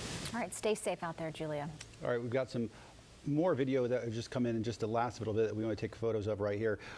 This coming from Brad Wagner. This is in McCrory Heights. This is at Patton Avenue, at Mulberry Avenue. Like so many neighborhoods, like the one that Julia was just in, McCrory Heights, a historic neighborhood here in Charlotte. And with that comes huge, massive trees. And they can easily come down when you have saturated soil, a soaked ground, and then some of these heavy winds that Chris was just talking about. They were bad this morning. They've only gotten worse, and they'll continue to be bad throughout the day. So you're going to see scenes like this one happening across Charlotte neighborhoods where they have some of these big, beautiful trees that just can't sustain the combination of the rain as well as the wind. And we want to show you a video again. This is over in East Charlotte at the Plaza and Sugar Creek. Take a look at this. We show you this because we want to show you this Hummer driving into people's yards to go around this tree. And this is East Charlotte, so there are plenty of other ways to get around this. That's not the only way. Going through those people's yards and then going out the other side. Luckily, the person following up after in this video decides to drive up in front of the Chevy Storm Tracker, as you're about to see right here. pause for a second and then turn around, which is what not only first responders but being good neighbors expects you to do. So keep all those things in mind right now. All right, Duke Energy monitoring, of course, the outages and the trees coming down, working as quickly as they can to get power back up and running. Their spokesperson says, unfortunately, only more trees will come down today. Take a listen. I think with a storm like this, it's really hard to predict. Of course, we do live in an area with a lot of trees and vegetation, and we highly expect that's going to play a big factor in this storm. Trees, big branches, of course, those can come down, bring down our power lines, our poles, our infrastructure and things like that. And we've already seen some of that overnight. So we do expect those numbers are going to rise throughout the day. Again, that's why these crews are here. They're here to help us out. All right, we're going to send it over to Destiny Richards right now. As we've seen trees down on a lot of main roads this morning, lots of issues going on out there. If you do, unfortunately, have to get out today, Destiny, what's the latest? Yeah, well, I have a camera right here showing I-85 south near the Sugar Creek area. This is near mile marker 41. And while the camera's frozen, you can just kind of see what people are dealing with, even on the highways, ponding water, and then over closer to the neighborhoods here and side streets and sidewalks. Just a lot of water on the roadway. So just a little look at what things look like other than just showing the full map here. So a couple of incidents. A tree is down, one lane blocked at I-77 southbound at exit 73. That's in the Rock Hill area, so impacting people on I-77 there. If you go up north here, we do have an alert from CMPD at Queens Road and Providence Road. There's a road closure here, and they're telling people to avoid the area. This is where there was a lot of road blockages this morning along Queens Road, so just be aware of that. Lots of debris in the area from trees that were impacted by the weather. And then CMPD has a road closure here because of a downed tree on Beatties Ford Road at Mount Holly Huntersville Road, so that obstruction is still affecting people. Going over to the east here, this was a crash on I-85 southbound at exit 43. That was the center lane was blocked, causing stop and go traffic. It has just been updated to the shoulder block, so now just slow traffic in the area. And then moving a little bit closer into East Charlotte, but closer to the central area, obstruction on Sugar Creek Road at Mallard Creek Road. And as you can see, just surrounding all of this, lots of road blockages, just trying to focus in on the main thoroughfares this morning that could really cause people issues, but there are really road blockages everywhere across the map. This crash has been here for a while on Independence Boulevard at Village Lake Drive, and lots of road blockages that are surrounding that crash. And then a road blockage on Tyvola Road South between NC 60, that 160, that's West Boulevard, and Old Steel Creek Road, specifically at Shady Lane. So that road blockage is still in the area. And then this is a new one of Hickory Grove Road at Shamrock Drive. So that that road blockage is recent from the last, I want to say 30 minutes, that one popped up. And then going south here, another one, Colony Road North at Arcadia Avenue. And I just know this whole area, there was a lot of road blockages in place in the area of Sharon Road, Queens Road. So we were really talking about this area in South Charlotte where there's a lot of tree-dense neighborhoods. Just be aware that there will probably be a lot of road closures in place because of people's trees that are down in their front yards, as you've been seeing. So just be aware of that this morning. And as you can see, still a lot of ponding just with all of this blue. So a lot of people are dealing with flooding in this area, still rain coming down, and then again, those power outages. So this is going to be an event, as we've been talking about, going on all morning, and still going to be seeing it even later into the day with all of this damage that's in place. So drive carefully, drive safely. I'll send it back to the desk. All right, Destiny, thanks. Chris Mulcahy has been working diligently throughout the morning for the better part of the past 5 hours. We gave him about a 3-minute break. We're bringing him back on. Chris, it continues to be a situation. As you said, once the rain stops, wind is still going to be an issue. We constantly see it here. A lot of those shallow-rooted trees that we have here, especially the big oaks around Uptown, it only takes a 30-mile-per-hour gust to take them down. And speaking of, I think we're really starting to hit some of our peak winds up in the mountains. This is our terminal velocity here, and this is one that's located right northwest of Charlotte. So this is right off of Beatties Ford Road before you get to Mount Holly Huntersville Road. This is picking up on winds about 65 to 74 miles per hour. Now note, where this is located, that's about 1,000 to 2,000 feet up in in the atmosphere roughly, maybe 3 a little bit close to the foothills around Burke County. But we're still seeing some of this mix down. So this is going to be the final pass that I think we're starting to see here. Here's another look at some of our velocity scope. We were measuring about 100-mile-per-hour wind earlier. That was about 2 hours ago. Brad, when did you get here? About 2 hours ago? Yeah, something like that. Something about that. Okay. So about 2 hours ago, we had about 100 miles per hour. I want to show you the difference of what we're seeing in this zone. It's down to 69. So it's showing that we're seeing active weakening here. We're not getting that hour-by-hour update that we previously had. But one thing that you're really going to see change is the amount of power outages. This is crazy. So for all electric customers, this is for anything. It could be Blue Ridge PD, could be Duke, of course. The amount of people without power, South Carolina, 1.3 million. Florida, 1.1 million. So get that. Where we had landfall of this system has less power outages than what we had in South Carolina. North Carolina now up to 452,000 customers without power, and then Virginia actually up to 41,000. So Virginia's starting to see some impacts there. So what a significant update that we have there. And the winds, I think, are going to start to weaken steadily as we work our way through the rest of this morning. This is mainly a morning event, but as Ben just reiterated, still those gusts about that 30 to 40 mile per hour range. I'm still a little concerned about bringing down some extra trees because power outages, I think, are going to continue to grow. And if you're without power, it could be a while. It depends where you are. It could be days or it could be hours. Just got to stay patient. Hopefully you took our advice, charged everything that you needed to ahead of time, but at least we're going to have a break from the rain because that's going to be the major story. Now, I think that we're going to hit peak crest a little bit later on, but going through our futurecast one more time, here's 10 o'clock. I think there's a good shot, and we're already starting to see some of that drier air working in, that we're pretty much rain-free, maybe some lingering mist by about 10 o'clock for the Charlotte area down to the south around Rock Hill. Still some heavy rain as we see the final passage. And at this point, we're starting to see Helene jet off towards the north-northwest. And then I think the final passes of rain, still some lingering showers, I think, for the foothills and the mountains. They just have the right lift called orographic lifting that you're still going to have a few showers developing on their own outside of Helene. Then we'll start to really see a drier atmosphere by this evening. Wind gusts should be down to about 20 miles per hour at that point.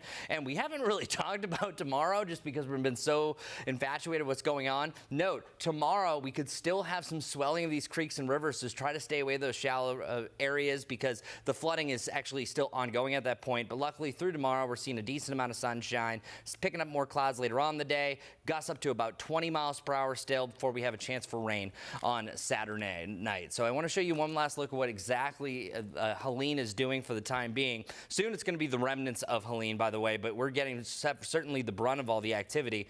The tornado threat has really been an interesting factor here that at one point in the morning, it was around 6 o'clock, I honestly said, I was like, hey, I think 6 o'clock is going to be our open window south of Charlotte where we had the tornado watch, but we got way too stable. Sometimes when you have that precursor rain, it kind of ruins your chances. We saw this exactly yesterday. We had some quick spin-up tornadoes, but I don't think these are going to be quick spin-up tornadoes. This is the classic outer bands, and I'm going to stop it here. Check it out.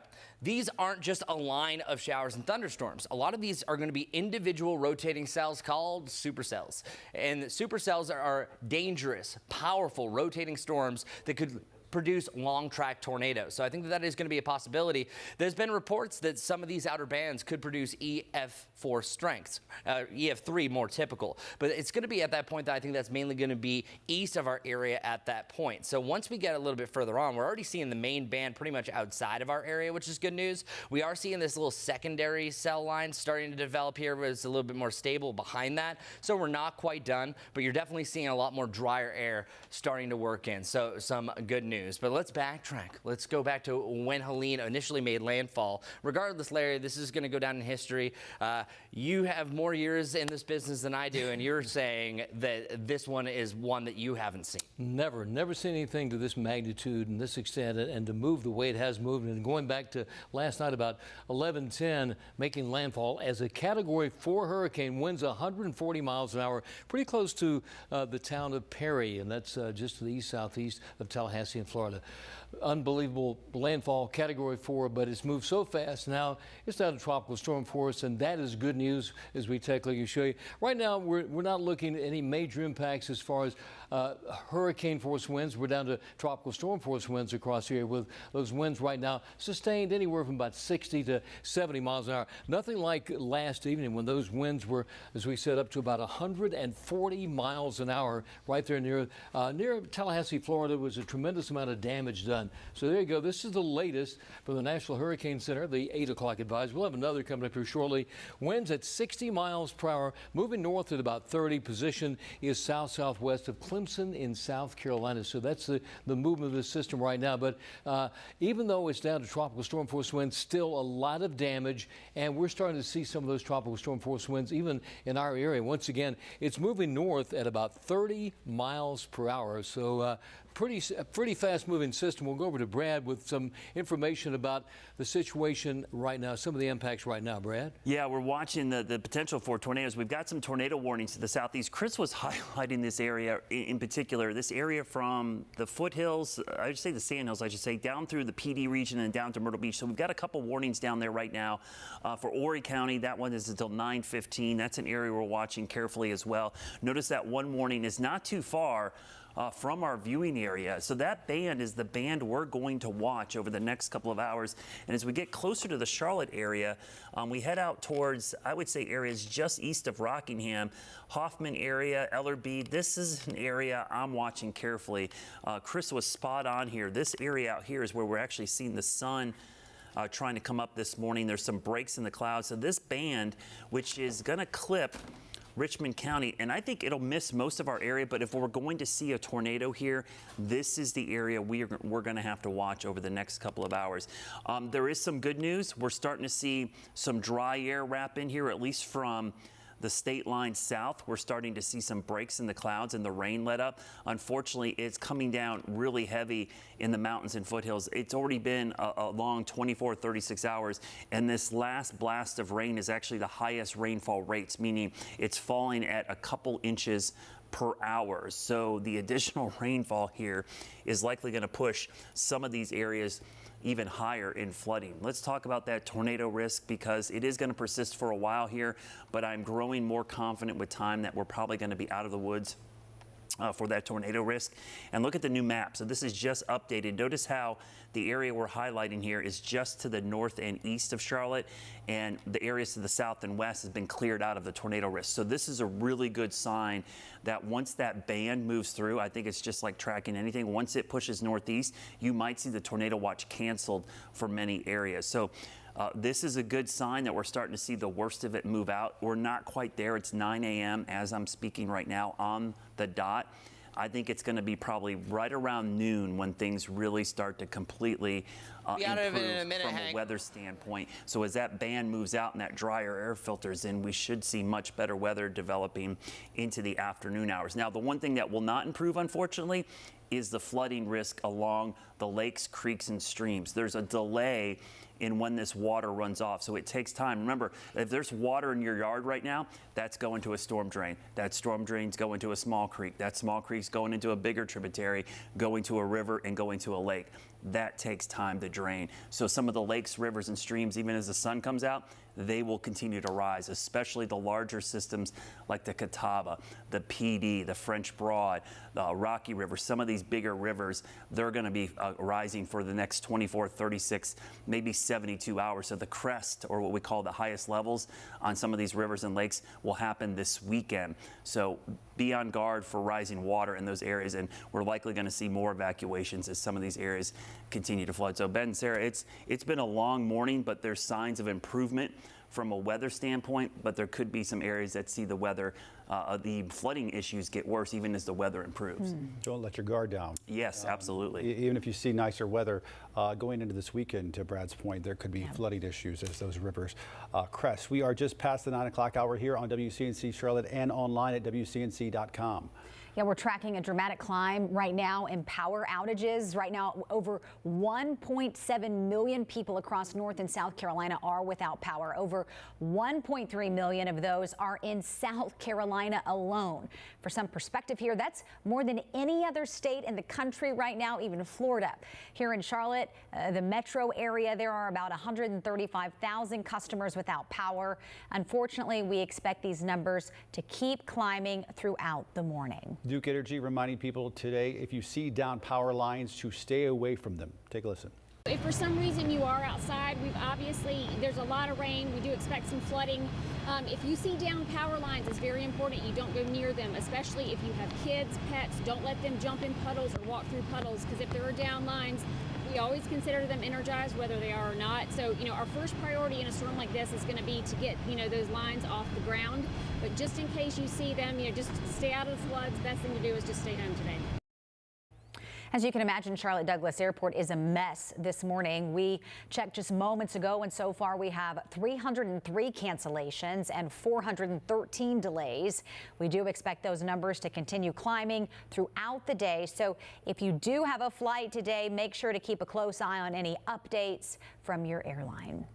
President Joe Biden has approved an emergency declaration for North Carolina. Basically what that means is that federal FEMA disaster assistance will be available to help with response efforts in the days to come, and also provide some assistance to local emergency crews. That money will be available from Mecklenburg, Union, and Cabarrus counties, as we know right now, probably extended to others in the coming hours and days. And folks, we're staying on top of the latest weather conditions across the area. Our crews really fanned out across the Carolinas this morning. Yeah, let's send it out to Richard Devane. He is live right now for us near Mountain Island Lake. We know you had to move up to higher ground to a safe location. Richard, how is it now where you are?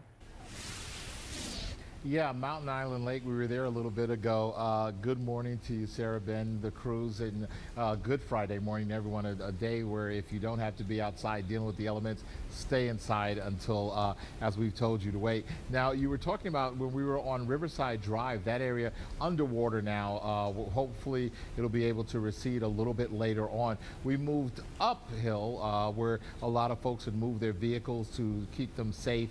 They have been through storms and situations like this in the past. They moved uphill, and then that's where we saw Duke actually cutting power to areas in this area, which is Lake Drive, which comes down, and this is the Catawba River right behind me.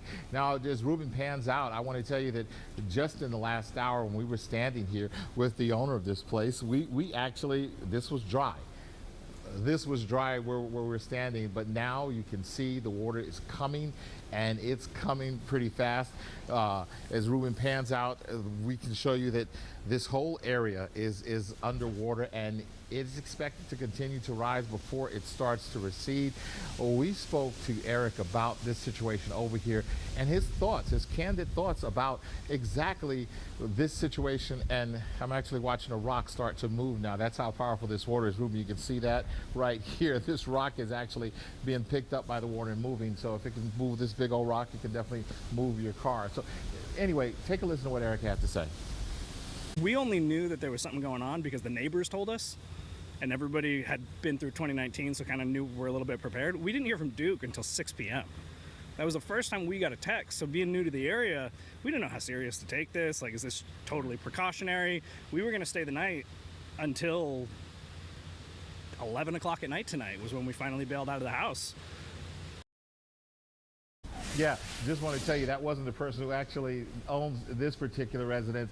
He was concerned, and I'll just paraphrase what he said, that this guy who we just spoke to, he and his wife and their 5 dogs were in their house, and they say a late warning from Duke, not notification enough as to evacuate. They say their house at the time they left last night was under 2 feet of water in their basement. They said the basement area is made for stuff like that, so they think they'll be okay, but they know they're going to have some damage they have to deal with, as a lot of folks also have some damage.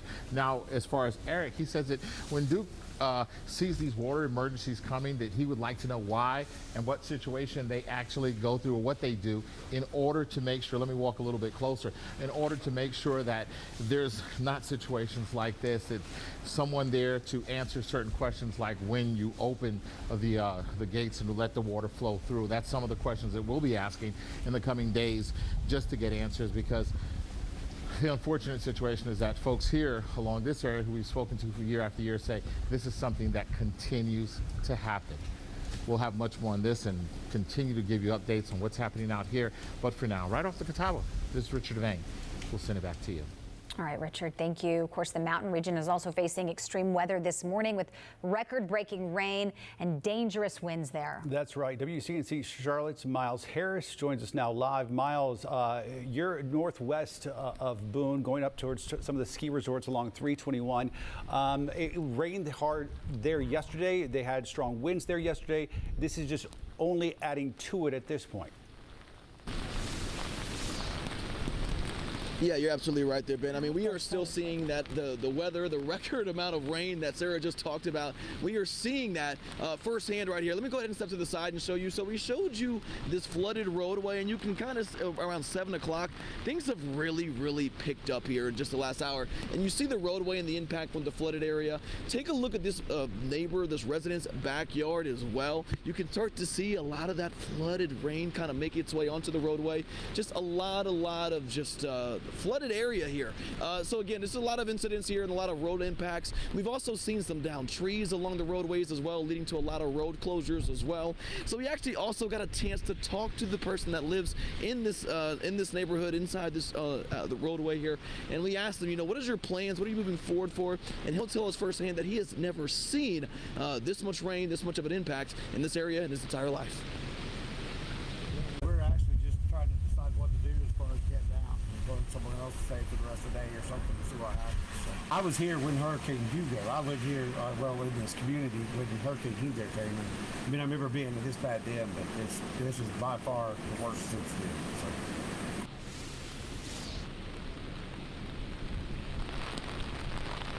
And guys, really just the rain just consistently continues to fall into this area. We've seen a lot more crews, including power electric crews, making their way out here. We've also seen a more emergency crews out here as well. But again, we can't say it enough. If you do not need to be on the roadways, definitely stay clear of the roadways as the wind, as the rain continues to make its impact in this area for the day ahead. In Watauga County, reporting live on Miles Harris, WCNC Charlotte. All right, Miles, thank you. Of course, the people there in the mountains, they have such a challenge because of this rain there. You have the mountains, you have the valleys, and when you have days of rain add to what they saw this morning, it just makes it dangerous and treacherous for so many people. Duke Energy says power crews from other companies and states are in town to help out our area. This is video into the newsroom from the Speedway. You can see trucks set up, lined up there. This is a staging point for them. They are then being dispersed from there. Take a listen. These are crews that we have brought in as part of a mutual assistance program. So when we experience really big weather events like this, we kind of partner up with other utilities. So, you know, I talked to a group here yesterday from Texas. They come in and help us in our times of need, and then we also reciprocate, of course. So our Duke Energy crews are going to be out today too. They just operate out of their home bases. So these crews they're rolling in this morning, they're getting their assignments, and then as soon as conditions are safe to do so, they're going to be out starting repairs and restoration this morning. So if you do lose power, Duke says to please report it. You can do that by calling, texting, or going online. We have those directions on our website, WCNC.com. And the storm already turning deadly so far this morning. Medic says one person died, another suffered life-threatening injuries after a tree fell on a house. And folks, this was early on today before the worst of what we saw. The tree came crashing down. This is Hoskins Road, Brookway Drive in Northwest Charlotte, not too far from Roswell's Ferry and Brookshire Boulevard. In the 5 a.m. hour, we also learned that there was a child at home at the time as well. Thankfully, we're told that child is going to be okay. And crews in York County able to save a woman, a man, and their dog after this tree came crashing down on their home. It happened on Poinsett Drive around 6 a.m. They were rescued after 2 hours there. All right, Chris, as well as Brad, joining us right now. We talked to Miles just a second ago. I know for the past several days we've been really concerned specifically about the mountain communities because of the terrain, because of the torrential rain they've seen and the wind. Is that still a big concern? Yeah, I think the wind is going to be an issue as the remnants get up there, because even as the winds calm down at the lower levels, the wind is higher at the higher elevations. We always worry about when landfalling tropical systems interact with mountains or tall buildings in cities. You tend to see stronger winds aloft. The other thing is there's still a lot of what we call upslope flow, that wind pushing moisture up there. So rain could still be produced even though it's not showing up on the radar. And speaking of that, Chris, we're getting some reports of and we are not confirmed, but we have a very trusted spotter up there, says there might be a tornado that touched down south of Morganton area. We did have a firefighter, first responder, responding to another call, report to 911 that they saw a tornado on the ground with damage occurring. The radar's not going to do justice to this, Chris, because it's in a horrible spot. So we'll trust our first responder out there. My guess is that maybe this was a gustnado or something that spun up in the strong winds, but it would make sense as these bands interact with the mountains. You could see a spin up, and Chris, you're highlighting an area there where we possibly could have had some brief rotation. Yeah, and that's impossible if we were actually looking at that because it looks like clutter a lot of times. Yeah. But then you're also kind of seeing a difference here where you see almost a line form. Picture you have like a string and then you pull it really quick and taut. Sometimes it like rotates. That's essentially what happens in a gustnado. So sometimes you can have those changes of winds as it moves up, slope changes, that you have these quick little spin ups, which are not technically a tornado, a gustnado, where it's just a quick spin up along like a general line. Yeah, I mean, you've ever been outside on a breezy sunny day, you could see even trash or leaves swirl around in a parking lot. That's kind of what this is happening here. And the location we're talking about is Sunrise Lane off Highway 64, just on the south side of Morganton. So this is one of the situations, the tornadoes we worry about in tropical systems, sometimes we get the warnings and it's hard to tell where damage from the winds of the storm are and the tornado, and sometimes these tornadoes are moving at 50, 60 miles per hour. So the warning, it's a nightmare for forecasters because by the time you get the warning, the thing's probably already happened and moved out. Yeah, and every single warning that we saw this morning was 60 to 65 miles per hour. So that's how fast it was moving. And you also see a little rotation. We have something that's called storm tracks. Yeah. So sometimes it does pick up on this like a hail core or some sort of little rotation that's quickly there. So I think that these type of scenarios are going to be quite rare, but honestly, a low end EF0 is 65 to 85 miles per hour. So that's why we always say wind is wind. Realistically, some of these winds right now, as they move up the mountains, because they actually get faster, there's less friction, could very well be in that range regardless of any rotation in a smaller scale. Yeah, and I would expect we're going to see wind damage and actually power outages increase in the mountains as those strong winds interact with the higher terrain. I'm going to have to pull up here in a second. The Grandfather Mountain Sensor will be something to watch carefully. And also Mount Mitchell. Mount Mitchell, the tallest location east of the Mississippi River, is going to intersect these strong winds off the surface, and we're going to see crazy winds. Now, the flood warnings, Chris is zooming around here on the radar. The flood emergencies that are all over the place. There's several still out there. Most of these are for areas where there is life-threatening, imminent danger. We've got either people trapped, roads impassable, or like in the case of Mountain Island Lake and over towards Riverside Drive, we know water's going to come up and get into homes pretty quickly. I've seen, a couple flash flood emergencies around here with urban flooding, even with tropical storms and hurricanes like Matthew and Florence. This is the first one I've seen for river flooding or lake flooding, and this is kind of concerning because it basically means there's going to have to be uncontrolled releases, and they're controlled, but they have to relieve so much water from these dams that there's going to cause flooding downstream. But there's some perspective. Look at all the area red. Those are all flash flood emergencies. That's about 335 miles worth of flash flood emergencies if you measure it across by 80. So you have like 80 by 135 mile per hour radius that all within this range has that flash flooding emergency criteria. And then you're probably wondering, most of you, if you were in the orange county or the red, you had a notification on your phone. Likely the first time when it went considerable or the second time when it went flash flood emergency. That's going to be the big difference here, where orange is pretty much saying, hey, life-threatening flash flooding could happen. Red is, it is happening. Yeah, and when your phone goes off like that, it's called a WIA. It's called a wireless emergency alert. And you do not pay for this service. It doesn't cost you anything. It's not from an app. This is actually being sent out by the government through the cell towers, through your cell carrier. So the nice thing about this is any cell tower that is within that warning area gets this notification, and it's a very loud sound. I heard mine go off this morning. It really is. It's like, where's that coming from? But the reason that they want to get that warning out, and one of the things we saw yesterday when we were covering the tornado warning, you guys were covering it in the morning out at the airport. I heard the WIAs go off on a lot of airplanes that were landing at the airport, and people realized their phone was not in airplane mode because as soon as they flew into the airport, that warning went off. So yeah, these considerable based warnings are pretty important. And Chris, I mean, these are life-threatening actions. Flooding causes more deaths then tornadoes, then hurricanes. It's always freshwater flooding. Yeah, and any severe situations, so considerable just as urgent action is needed. And oftentimes those get upgraded. And as we had mentioned before, these are super rare because literally extremely rare is the verbiage that we have here. These are usually historic events, and that's exactly what we're seeing. How many times have we said that this is going to be flooding that you have not seen since really modern era when record keeping was getting? And that ranges anywhere from around Asheville, areas around Mountain Island Lake. And we're seeing, I don't even think we realize the magnitude of what really is happening for our mountains unless you physically live there now as the sun is just rising up. Yeah. We've been up for 2 hours. And I think the video we're going to get in the next couple of hours as daylight and the wind and rain lets up.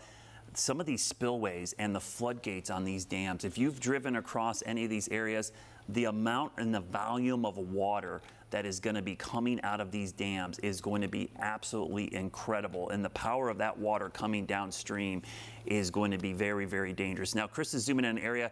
This is something we have to watch. This band just east of Charlotte, this band here is actually the band we're watching for potentially tornadoes.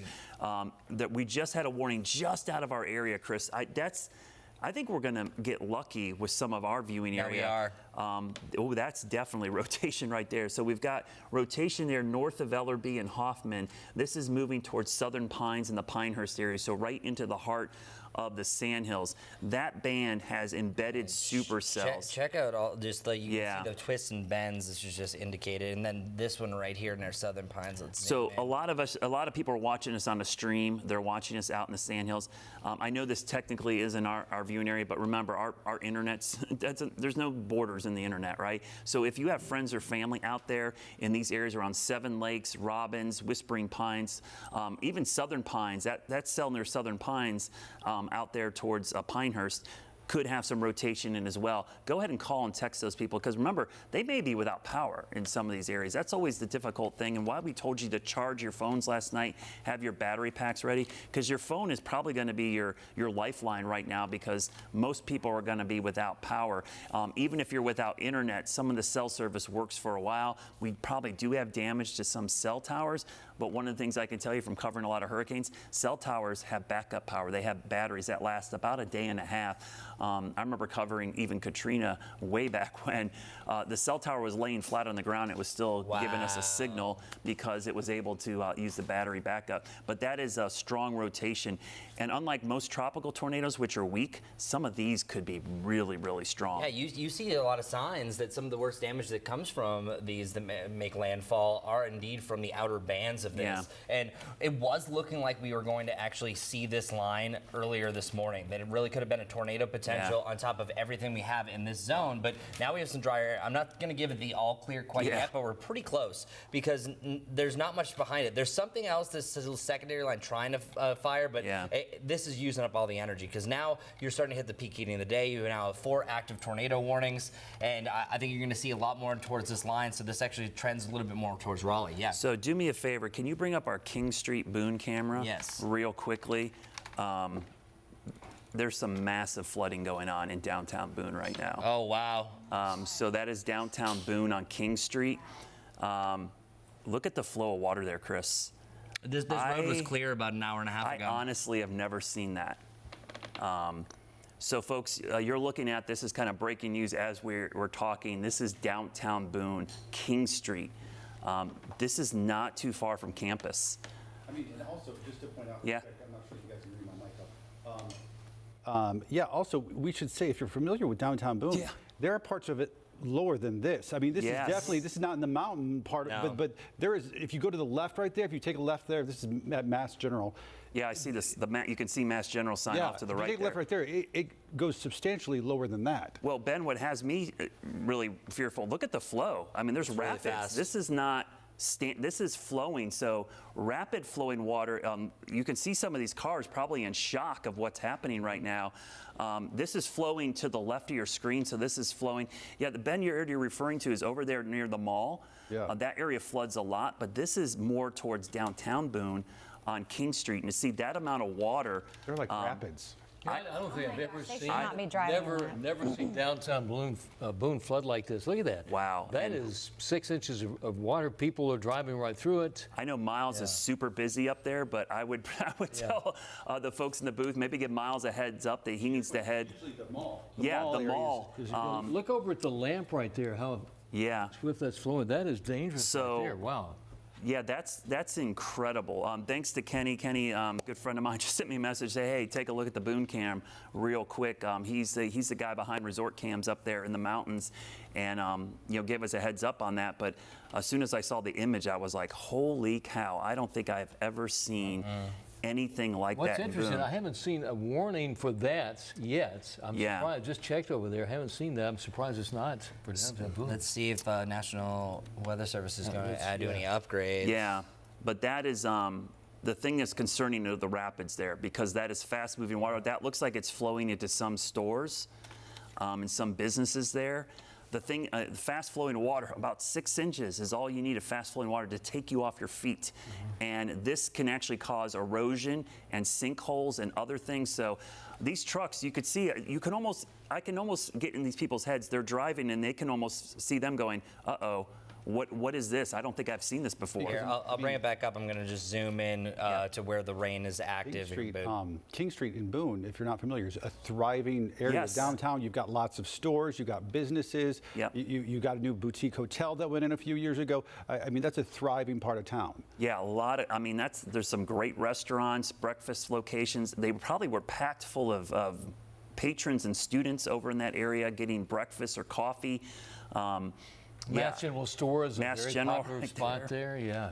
Yeah, that is honestly a first for me. And again, in downtown Boone, it looks like we're having widespread flooding issues on King Street. Heavy rain up there continues to fall. What tributary is near there? I'm trying to. So I think that is the same creek that flows over by the mall. I'm trying to think. It's a creek. I mean, it's not a.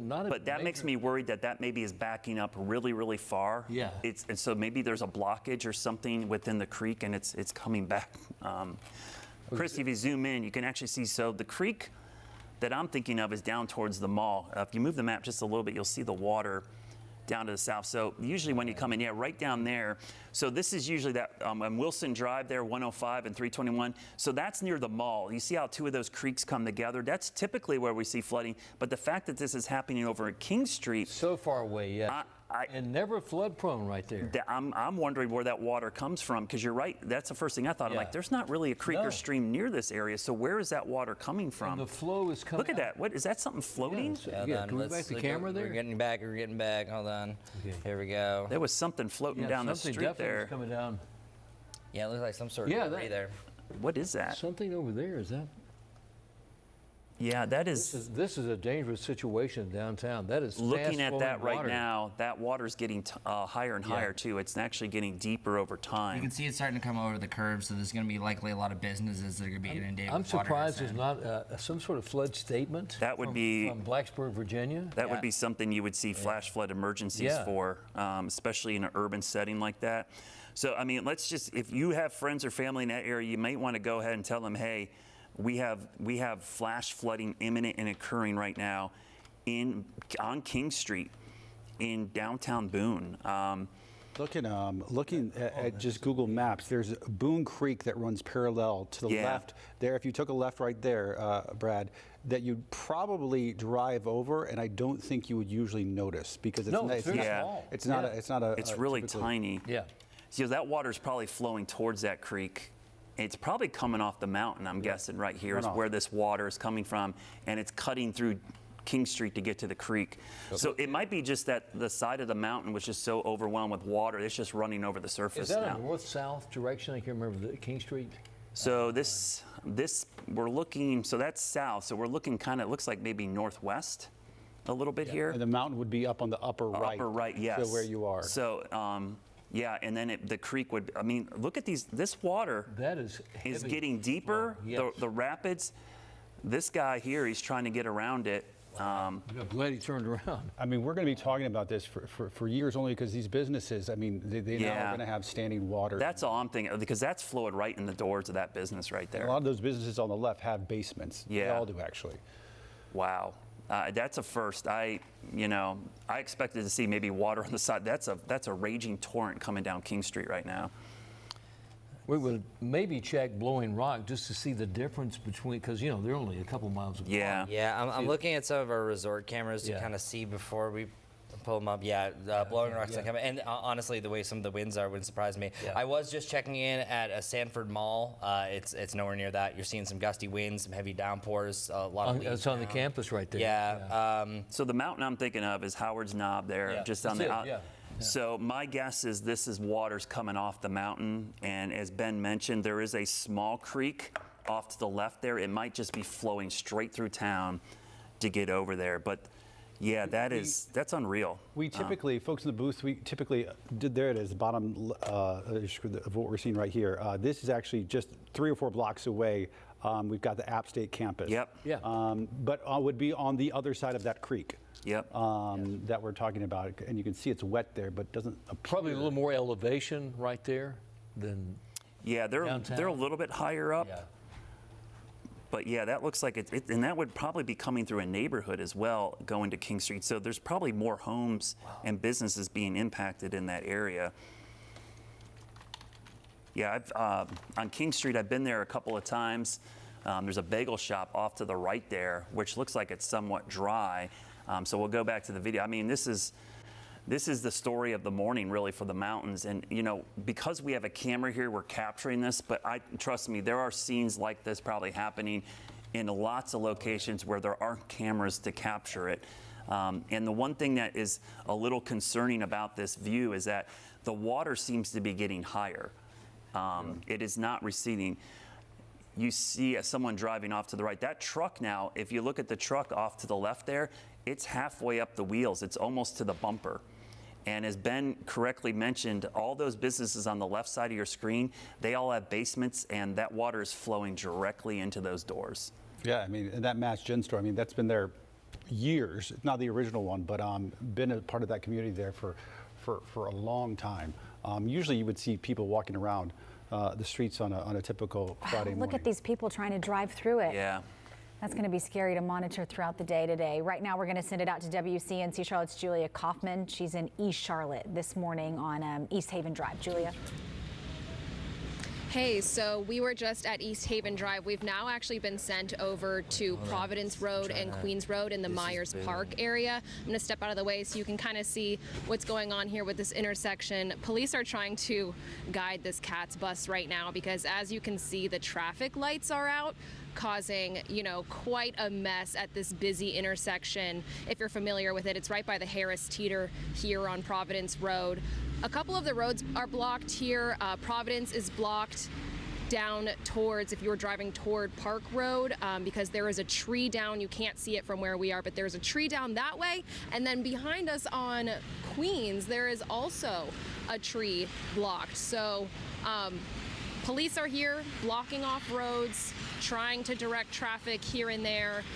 Thankfully, the rain has calmed down a little bit here, but the big concern, of course, is also wind. Myers Park is really known for its tree canopy, which is beautiful, but if you're familiar with the neighborhood, trees come down here quite often when there's a storm, and I've actually talked to homeowners here in the past saying it's really a concern for them, especially trees in the public right-of-ways, that they really need to be trimmed and taken care of so that when we do get hit with big storms like this, that it kind of minimizes the risk a little bit, but sometimes there's just nothing you can do. The tree canopy, we were saying earlier, it's a blessing and then a curse when storms like Helene hit. So police are here trying to keep people safe, but this is why we're telling you to stay off the road if you can today, because traffic lights are out, plenty of parts of the road are flooded or blocked with debris or down to trees. So if you can, just stay home, avoid the roads, especially in areas that have big tree canopies like Myers Park. So we have some more trees down. We're actually going to go check out and bring you that information and those pictures. So we're going to send it back to you guys for now. Is that canopy more on display than in Myers Park where she's standing? That's perhaps where we have some of our biggest, most majestic trees. All right, now we're going to send it out to Kaylin Hagwood. She joins us live from Rock Hill. How is it now? It does seem a little bit calmer than it was during your live shots this morning, Kaylin. Definitely calmer here, Sarah, and that's the good news, right? Some more good news is that 2 people are now saved, even their dog saved after a large tree fell on their home. I want you to get a look of that home. We brought you this live as breaking news earlier this morning as crews were working to try to rescue these 2 individuals. Now able to get a closer look, and wow, look at this home. We're told that they were all inside, children as well, all okay whenever this tree came down, and then they had to be rescued. Multiple crews working very hard to save those individuals, make sure that they're okay, and we're told that they are okay tonight, including the dog. So a harrowing rescue there. Certainly thankful to hear about that. And as we talk about trees, I was asking the first responders, I said, okay, where are you going to head next? And they said, well, there are trees down around our area. And that's what they want people at home to be mindful of. If you're getting out, I know a lot of folks, if you have to go to work, you have to get out on the roadways, be mindful that this is certainly a possibility that there could be trees down. And as the rain kind of slows down, you may start to think, okay, everything's calmer now, everything's fine. And you know, there is some benefit to that, right? The rain slowing down, but the ground is already saturated. I mean, just yesterday we saw record rainfall here in Rock Hill. So that set us up here in this area to already be in a position where the ground was saturated, just adding to that saturation when we had as heavy of a rain as what we saw here with Helene. So as the sunshine comes back out, everything starts to normalize. Be mindful that our crews are going to be, or crews rather, are going to be out working, trying to clear the roadways. Be mindful that there could still be some trees that may topple over, and just again, stay out of the way of the first responders who are trying to do their work. Don't cross any barriers. And as things sort of get back to a sense of normalcy here in Rock Hill and our surrounding areas. Reporting live here in Rock Hill, Kaylin Hagwood, WCNC Charlotte. Check back in with Destiny. She's got to check the roads this morning. They have been problematic through the better part of this morning, especially now. There's a bit of a delay here. I mean, because now you're having some of these rivers and stuff crest. Now you're having some of the trees fall. It's not really letting up. Yeah, that's right. Just like Kaylin was showing, that's kind of like the picture in most of the residential areas, right? So a lot of the map is showing those trees that are down, or they're coming up as road blockages, but in some areas they're we're getting more details. We're starting to later this morning about what actually happened, if it's a tree, power line, things like that. But some updates for you across the area. Gastonia PD is saying that I-85 South is shut down near exit 19 due to a semi-wreck with a tree on the interstate, and traffic is being diverted onto Ozark. So just keep that in mind for people who are in the Gastonia area. And then moving into Charlotte, this is kind of going to hop around all across the map just because there were so many things that have been updated. A tree in the road on I-77 northbound, that's near the exit 8 or mile marker 18, and the right lane is blocked, so that is north of Uptown. Tree in the road there, and then 2 trees down going all the way south now into South Carolina. So 1 northbound lane blocked. I-77 at Gold Hill Road in Fort Mill. A tree down with 1 lane blocked on I-77 southbound at exit 73 in Rock Hill. So this is really widespread this morning. And then going back up here, we have that's been hanging around, a road closure because of a downed tree. This was an alert that came up through CMPD. This is at Beatties Ford Road at Mount Holly, Huntersville Road. And then moving down here closer to Uptown, so North Tryon at 16th Street closed. Avoid the area and seek alternate routes. Again, this could be because of another down tree in the area, down power lines. Still waiting for updates there, but just stay away from the area. And then another similar message here, road closure at Queens Road and Providence Road. And this is really that Myers Park, South Park area as you're moving down south. So lots of trees here. Avoid that area and seek alternate routes as well. And then going back up north, we have an obstruction on the road on Sugar Creek Road at Mallard Creek Road. In East Charlotte, I've been seeing a lot of obstructions as well. That is just really what's been popping up on the map, lots of obstructions. That is what these X's have indicated. It's obstructions in the roadway. And then moving here, we have a picture from CDOT, Monroe Road at Thermal Road, trees down, utility lines, and traffic signals not working, blocking all lanes in all directions. So that is the picture in several intersections across our area. We've been seeing a couple of traffic signals not working, so that could cause issues on the road as well, as traffic has to work as a 4-way stop if it's blinking red, and of course traffic goes through if it's blinking yellow. And then another road blockage here that popped up, Hickory Grove Road at Shamrock Drive. We have another blockage, Colony Road north at Arcadia Avenue, affecting people in neighborhoods with these closures. And then this is a main thoroughfare here, Tyvola Road south between West Boulevard and Old Steel Creek Road at Shady Lane. So really been going through a lot of the roadblocks that's been in the area since at least 7 o'clock, 7:30. They've still been hanging around here. Haven't seen a whole lot of clearing, only accidents that have been clearing this morning. So that's some good news, but a lot of the road blockages have been hanging around for several hours now. Everything from trees to down power lines to traffic signals not working. So use extreme caution as you're heading out on the roads this morning. I'll send it back to the desk. All right, Destiny, thanks. If you're just now joining us, we want to show you live pictures right now of a scene that we've been watching unfold over the course, really over the last several hours, but we've really noticed it in the last 30 minutes or so. And this is King Street. Up in Boone, and this is the heart of downtown. This stretch of road is peppered with popular businesses. The Mass General store is right there to the right of you. You've got breakfast spots. You've got a boutique hotel across a street, and now, as you can see, it's literally covered in rapids coming down off the mountain. That's, if you're looking at the screen, to the right, down to what would be a creek on the left behind that historic building. I can't believe people are trying to drive through this. This is a perfect example of turnaround. You don't know, what do we say, about 6 inches can take you or your car.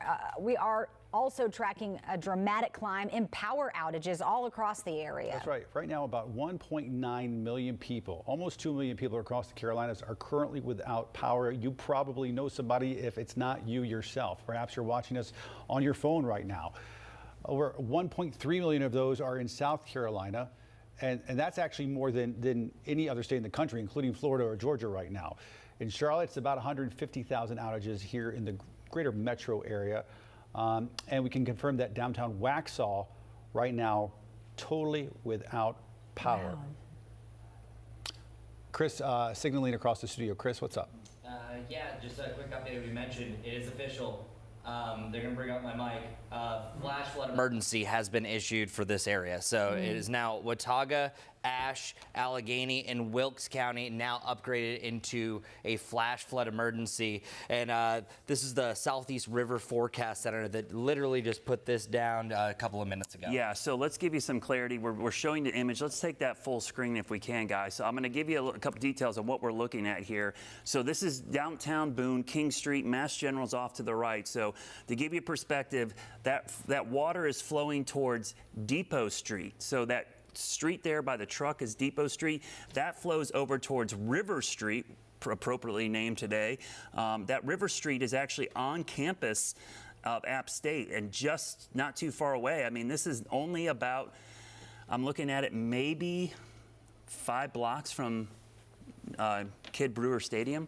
Yep. It is not too far away. So this water is actually flowing towards campus.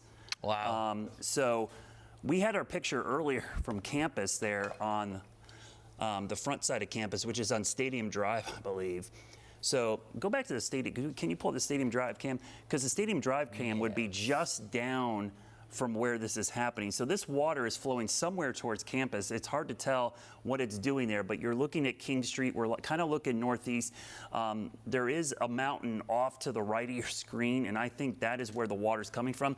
My concern, just knowing that area and looking at the map again, there are homes and other streets off to the right here. So that water is clearly flowing through neighborhoods to get to this point that we're seeing on camera. Yeah, if we can get the stadium cam that he's trying to bring up, I can't bring it up over here, but the only reason why you saw that other image that I was showing you is physically what you're seeing is from 2 hours ago live on our newscast, that was King Street. You could see some heavy rain coming down. That's really actually where we hit our peak rain rates. That's why we were showing this, but then you can see the difference now. It is just completely turned into a river near river. The other thing that water, and this is just an observational fact, that is muddy water. So that is coming from some kind of dirt area, sediment area. This is eroding something. This is not clear water. So this means it's coming off a mountain, maybe there's a mudslide or a landslide somewhere to the right that we can't see that's blocking the water flow. But to your point, to the right of this, out of the vantage point of this camera, you have neighborhoods that are along the mountainside and the hillside that are, you've got some old historic homes that are gorgeous, beautiful homes. You've got some smaller businesses. You've got a brewery right around the corner from right there, Lost Province Breweries right around the corner from there. You've got a number of things that you can't even fully appreciate by looking at this video. Yeah, and so just knowing where this is on the map, you're right, Ben. This is flowing through other properties and areas and neighborhoods, and it's flowing towards the stadium. My question is, when you see water flowing, where is it going and where is it coming from? And the fact that we can't see that is a little bit concerning, because we know on either side of that flowing water there are more homes, there's a university, and there are a mountain off to the right there. So, where is this water coming from? I've seen this camera in heavy rain events, I've never seen water like this on King Street. So something different is happening with this storm compared to other ones. Makes me think either we've got some kind of blockage, or one of the creeks and streams are backed up, but there's clearly water being forced, and the velocity of this water, as I look at it here, there's rapids. I've been watching this truck off to the left, this gray truck, which has been there all morning. Briefly, it was up to almost up to the bumper, and now it looks like it's below. And so maybe it's going down a little bit. We've seen a lot of trucks drive through here, but we've seen a lot of cars do the right thing, turn around, and get out of the way. The reason you don't want to drive through this, multiple reasons. Every time a car goes by there, it puts off a wake, which goes into this business. Yeah, so you're just pushing more water into these businesses. You can see kind of the center that you can fully see the tires. So I think that's a little bit more elevated. So you can see where it's going downhill and then downhill again, just past that brick building there. And no, I definitely think it is improving slightly, but barely. Yeah, it's. So it's hard to tell, and I'm looking close at that here, but the very top right corner of your screen, there's a truck in the middle of the road that's hazards on. And I can't tell if that's an emergency vehicle, a first responder. They clearly look like they're trying to block the road, maybe. But yeah, so South Depot Street goes off to the left there, and all that water's flowing down Depot Street, which if you go 2 blocks over, you're on River Street and you're on campus. You're on Appalachian State Campus. Do we have the campus cam? We had it earlier because I noticed when we took it a few minutes ago, you can see the culvert on the right-hand side of the screen, and you can see it, and it didn't look like this. So it makes, take a look at the right, underneath what we call the bug, our logo. And you can see that's sort of the culvert there in the side, and sort of what was built up years ago to protect against flooding. Yeah, so there's probably, just off camera, there's probably a whole bunch of water that we can't see right there. You're right, because this area has been elevated, and that is definitely a retaining wall and a culvert that has been built there. Sorry, my computer, we're getting a lot of tornado warnings in eastern part of the state and central part of the state. So every time you hear that, that's my computer here telling us we got a warning. But this has been kind of the story here in the last hour or so, that we've had this massive flooding in downtown Boone. And Chris, you said they did issue a flood emergency for this area. Officially, and that's going to go until 4:30, by the way. So if you are watching from Watauga County, that also includes Ashe County. We have Allegheny and Wilkes County. So 2 of our counties, Ashe and Watauga, are added to the flash flood emergency list. So that now brings our total up to 6. So it's now all of our mountainous counties. So we have Avery, Watauga, Ashe. Then we also have the foothills, so that would be Burke County, Caldwell County. We can include Alexander County, and then there's a smaller flash flood emergency, and that one is located right around Mountain Island Lake. So a total of 7 flash flood emergencies for our viewing area alone. And I'm going to share this one more time before we head back to everyone, just the magnitude of all of these flash flood emergencies and flash flood warnings that we in general have. You're probably not going to see a map like this in this area, because this is really unprecedented. About how much red is going to be here on the map as it's uploading. So check this out. All that red that you're seeing here on the map, that is all flash flood emergencies. So almost the entirety from Asheville up through the mountains. And then meanwhile, you have tornado warnings forming just east of our area. Yeah, and Chris, real quick, I saw the warning come into my computer as well. And it's kind of eerie to read the warning, because it actually codes, this includes the following locations: Appalachian State University. And the creeks, we got some creek names. So the flowing streams and drainage creeks, a Big Horse Creek, Bee Tree Branch, Beaver Creek, Beaver Dam Creek, Beach Creek, Big Boogaloo Creek, and Basin Creek. So those are the creeks that seem to be backed up, and this is impacting downtown Boone there on King Street. Just stunning pictures, as things we didn't expect to see. I see these trees on houses in Charlotte, which are just unbelievable. Now you're seeing the flooding from the mountains. All right, gentlemen, keep us posted. Yeah. Break in, let us know if anything happens in the next few minutes, because I know you're keeping an eye on it. All right, now I believe we're going out to Richard Devane. Richard Devane, he's been live this morning along Mountain Island Lake, where the situation, I mean, you started the morning at 4 a.m., Richard, and at that point cars were already underwater. You then moved a few hours later to a drier spot. Update our viewers where you are now as we approach 10 a.m. Yeah, we're back on River Drive, where there is, we're actually getting a better look of some of the damage and the water that is here. They're letting residents who live on this block go down to the edge of the water, take a look. You just might have heard an ATV go by us, and that ATV contained a couple. They said back in 2019 they had about 2 inches of water in their basement. Now they live on a downriver drive and around the curve, higher elevation. So they say they're right now thinking if we're about 2 feet away from where we were in 2019, they say they had 2 inches, so they're just waiting to see. But they say we might end up a couple feet more than we had in 2019. So they say that is concerning. So a lot of folks we've seen walk up and down to check on their property, walking up and down to see what's going on. With daylight, we're beginning to see, like as Ruben pans over this way, just a regular yard over here. You see that the winds have picked up, blown stuff about. None of this stuff was in the yard when we came here this morning. It's got blown over in this area. That's the case as you get all around this area, we should tell you. Duke has cut off power to some residents who live on where we were just a little bit ago, Lake Drive, which is right now, we were over there. We had to leave there because it wasn't safe for our car there. We had to move away. We were, one moment the ground was water was coming up. The next, within 30 minutes, the water was over our ankles and continued to get higher and higher. So we moved for our own safety. And that's one thing. Emergency officials have been making sure to tell people to evacuate when necessary, when they think it's important. And they've also told folks that if you don't have to be on the roads this morning, don't be on the roads, because you can come to a lot. Now, even as we get daylight, okay, this is the key thing. People say, well, at night I might not be able to see everything. But even at daylight, with this, the rain saturating the grounds, trees could fall over. We've seen it happen during the day. You're just driving, you might hear something, or you may not hear something, and that could be a branch or a tree or something like that. Of course, those branches falling into power lines, putting out power all over the area. I found out just in the last little bit, my power's out.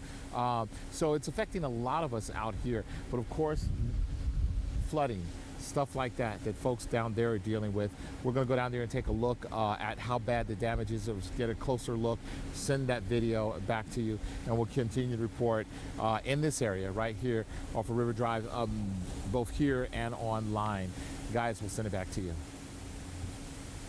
Well, Justin, we are getting photos from a staff member at UNC Charlotte. Take a look at this. Toby Creek across from Championship Lane, flooding campus now.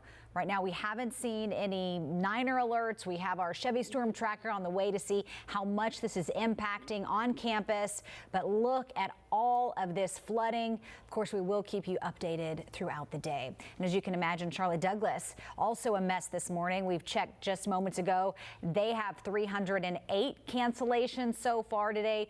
443 delays. We do expect those numbers to continue to climb throughout the day today. So if you do have a flight, if you're waiting on someone, just make sure you keep a close eye on any updates from the airline. And in just a little bit, we've learned we do expect to hear from the governor, Roy Cooper, on how the state is faring this storm. That update happens at 11 a.m., so a little more than an hour. Of course, we'll have full coverage right here on WCNC Charlotte when that happens. All right, President Joe Biden has also approved an emergency declaration for the state of North Carolina. Basically what this means is all that federal money from FEMA can go to help in the response efforts and provide assistance to local emergency crews. It can also be used in Mecklenburg, Union, Cabarrus counties as of right now, but that will be expanding for sure. So that's some good news for some of the victims we're already getting. And this storm we already know is turned deadly. Medic confirmed for us earlier this morning that a person died and another person seriously hurt when a tree fell on a house. This is up in northwest Charlotte. This is near Hoskins Road and Brookway Drive, not too far from Rosl's Ferry and Brookshire Boulevard. This was at 5 this morning before things got really bad. We've also learned there was a child there at the time. That child thankfully expected to be okay. Now to York County. Crews able to save a man, a woman, and their dog after this tree fell on their home. This is in Rock Hill on Poinsett Drive. This too happened before things got really bad at 6 a.m. They were rescued after about 2 hours. We do want to show you this video again as an example of what not to do today. We told you about this tree down at Plaza and Sugar Creek. Just look at this person driving right through these people's yards around this down tree, not knowing what's on the other side. Officials say, please, people, do not do this. Our cameras were rolling as that driver just went up into those neighbors' yards. You see a second driver come along. Thankfully, that person pulled up, stopped, you'll see them, and turn around like every other person did who approached a downed tree. It's just like if you can't see the road and there's flooding, turn around, don't drown. Better safe than sorry. Let's turn out to Miles Harris. He's up in Boone. He's been moving around the mountains throughout the morning. We were talking about King Street in Boone just moments ago. Miles, give us a good indication. We see flooded roadways behind you. Where are you at and how bad is the situation? Well, we're at that location that Brad and Chris were talking about earlier in downtown Boone here, just along King Street to be specific here. But guys, I mean, looking at it firsthand, this flooding, this rain here, it is very, very intense here at the moment. I want to step to the side. You can see some cars actually trying to make it through where that flooded road is barely even visible. You can't even see the roadways there. We keep saying it and we'll say it again. If you see this, turn around, don't drown, do not drive through that water, especially when it's murky like that. You can't even see really how deep that water is and even any of the roadways. And even on our commute over here, it was only about a 5 or 10 minute drive. But if you didn't see flooding on the roadways, we saw a lot of downed trees, a lot of snap trees on the roadways as well, which made it a little bit more of a detour, a lot more difficulty getting on those roadways here. And even on our way over here, just to add as well, we also got notifications through our phone saying that, you know, this is a public service announcement to stay off those roadways, stay away from traveling here if you can. Just a lot of concern here, not just from, you know, cities, from counties, but also from emergency services who are out here on hands, ready to react whenever they need be. But again, a lot of closures here and a lot of issues on the roadways as this rain continues to downfall in this area here, guys. Just a lot of flooding like we have seen here as well, a lot of down trees as well. We're still keeping an eye on those power lines as well. We're also seeing some power and electric crews out here, but guys, just a very intense scene here in downtown Boone at the moment. Ben and Sarah. Miles, let me ask you a question, and I fully understand you might not know the answer because you have a limited vantage point, but it's something we're talking about here in the studio right now. Is it clear to you where the water is coming from? Is it just coming down off the mountain there in Boone, there onto King Street? Is that where it's coming from? Yeah, so just to this side here, I know you guys had mentioned that F-150, that truck that is sitting in the middle of the road here. It's actually on Water Street. That water, that rain that's coming down, it's actually just flooding down that roadway and making its way through downtown. So that is what we were able to see right now.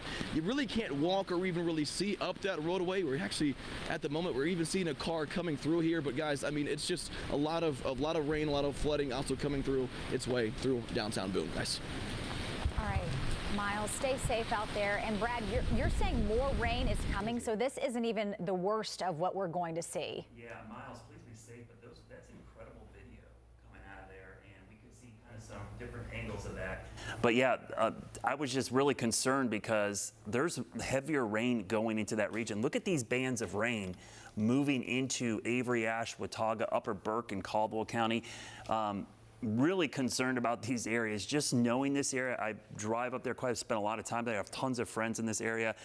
Just know this is a very flash flood prone area already. And just looking at this radar image, knowing that they had about 10 inches of rain yesterday, and now maybe 6, 7 more inches of rain. We've got flash flood emergencies for all of these counties. The messages I'm getting from folks up there, longtime Boone residents, been there their whole life, never seen anything like this, telling us that a lot of the roads are blocked. So we're seeing cars moving there in miles a shot, but 105 by the Wendy's there, you know, that's a pretty popular intersection. You turn to go towards Banner Elk and Beach Sugar Mountain, as Ben was mentioning, to go skiing. That's underwater. You can't get to Newland. They're hearing reports of a lot of cell service out. So this is deteriorating pretty quickly in the mountains. And this is kind of what our fear was as this heavy rain band came in this morning.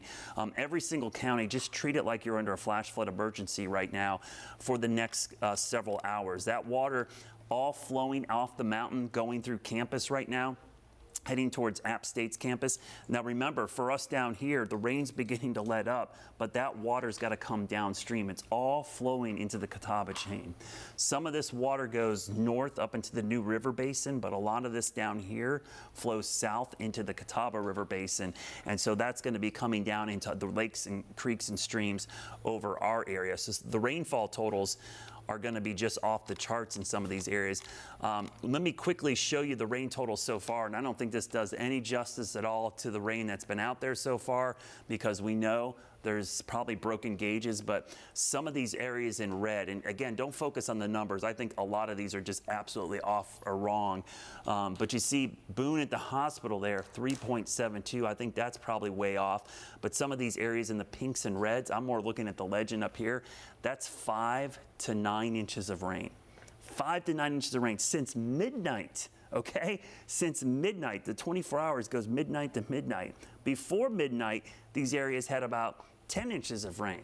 So do the math there. You're approaching 2 feet of rain in some locations in the mountains. So anywhere from 18 to 24 inches of rainfall. We are going to be obliterating rainfall records in many parts of the mountains here over the next couple of days. And again, the reason we're focusing on this area, it's been the camera up there from King Street in Boone.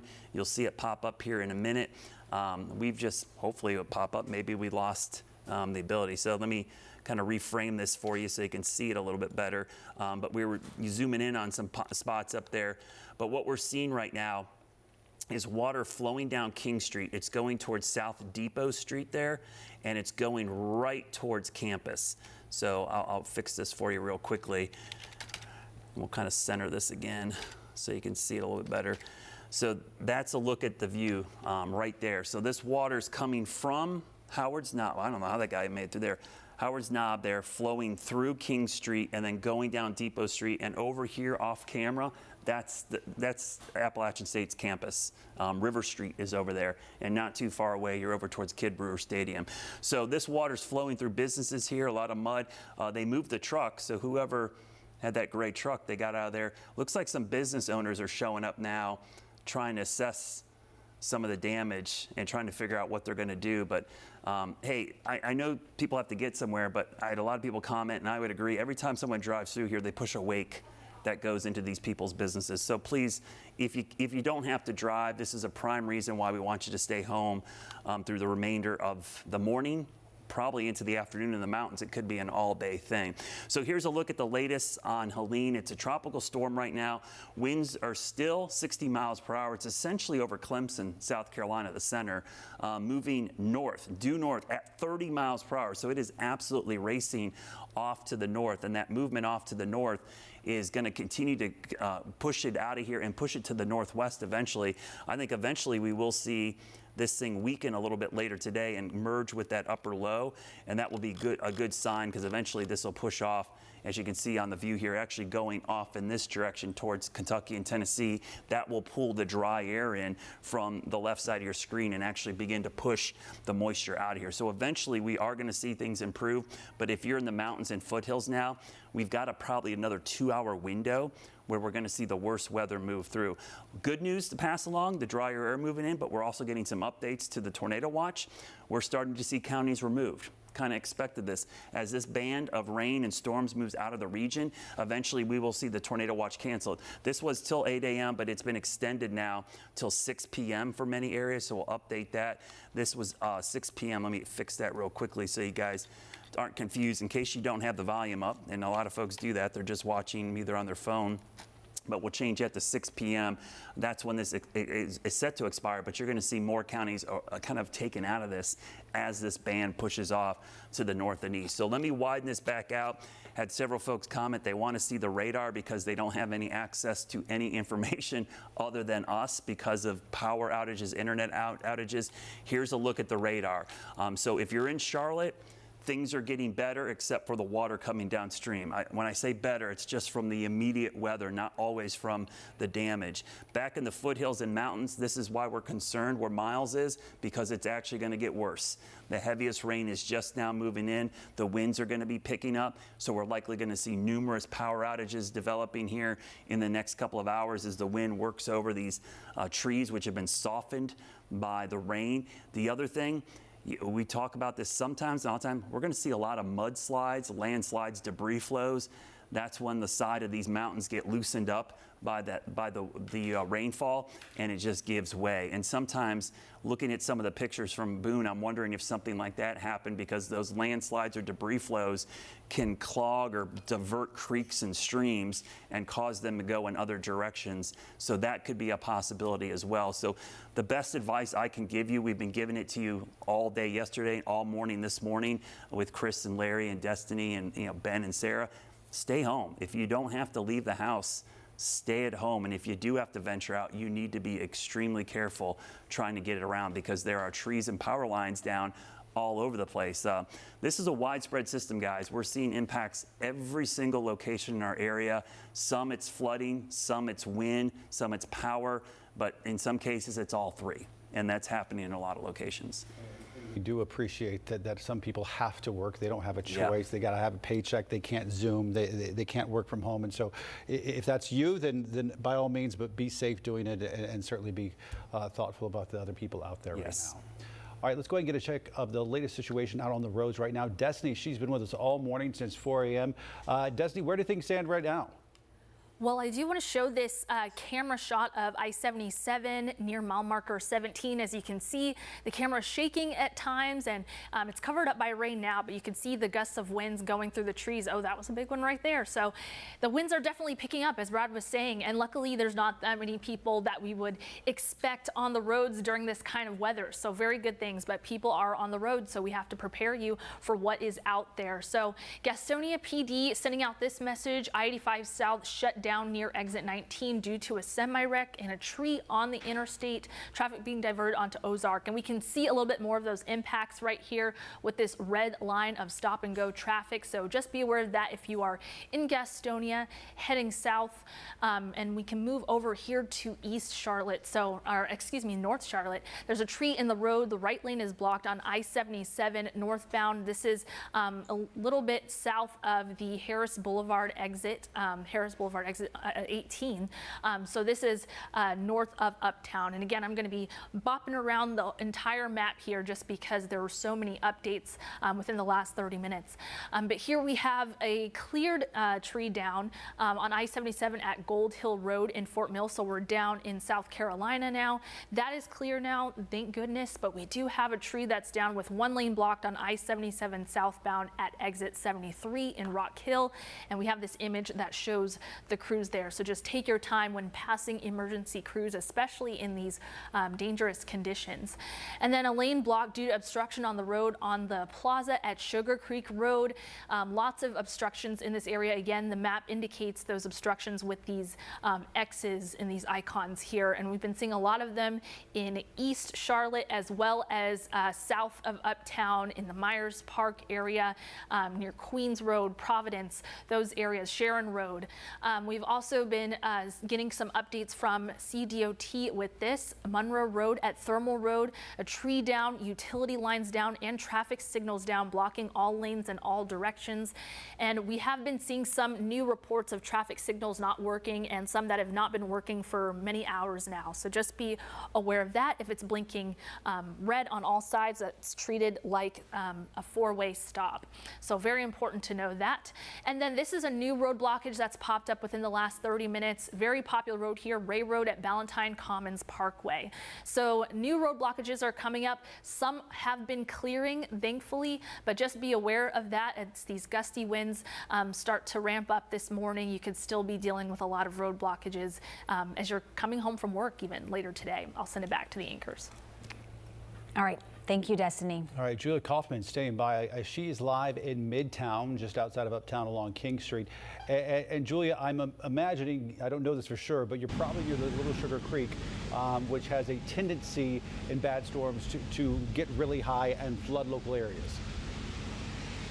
It does, but flooding right now is not the issue at the scene we're at. I'm going to step out of the way. It's actually a tree down on top of a gas station. This is Sam's Mart on South Kings Drive, like you said, in Midtown, and the tree toppled over on top of the building, the main building there, the Mart, and I'm not sure if you can see it, but to the left of the building on the rooftop, there's smoke coming out. There are some sparks. The fire department is here. So after this tree fell, it actually caused a small fire that firefighters are keeping an eye on right now. Workers of this Sam's Mart and nearby witnesses tell me they heard a transformer blow, and that's what is causing these small flames. And just take a look at the damage at the rest of the building, though. I mean, the sign has toppled over. Unfortunately, a car is damaged too that was parked right in front. This was a massive tree that fell from behind the building. To give you some reference, this is next to that farmer's market on South Kings Drive, not too far from the Trader Joe's. And workers here are really just sitting on the side, waiting to see what happens. Thankfully, they don't appear to be injured at all, and firefighters are here. They have a ladder, and they're just kind of standing by. They don't seem to be working with urgency, which I think is a good sign. No impending danger, but when we first parked and got out of our cars, we did smell some propane.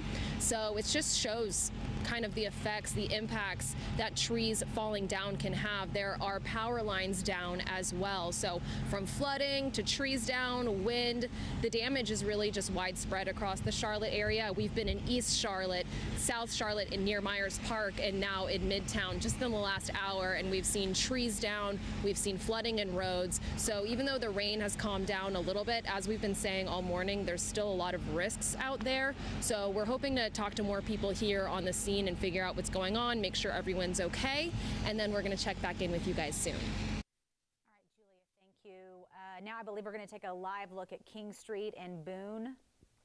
There is so much flooding there. You can see the cars trying to come through. Just from what we saw there a couple hours ago, I mean, this is a perfect example. We've been saying, please do not try to drive through this. Brad even mentioned that every time someone drives through, that wake sends water into all of these businesses there on the side. Yeah, more from there in just a second. Now let's go from the App State campus to the UNC Charlotte campus. This is a picture of the situation there as of this morning. Our photographer there in the Chevy Storm Tractor capturing what you can see is high levels of water that appear to have come out of a creek there and are now covering the base of the trees there. So that's the situation northeast of town. Now let's go back up to the mountains. We mentioned King Street, we mentioned Boone. We showed the picture overlooking King Street. To give you some vantage point here, Miles Harris is live about 2 blocks west of the Mass General Store. The shot we took you just a few minutes ago. So down on the ground there on the street level, what are things looking like, Miles?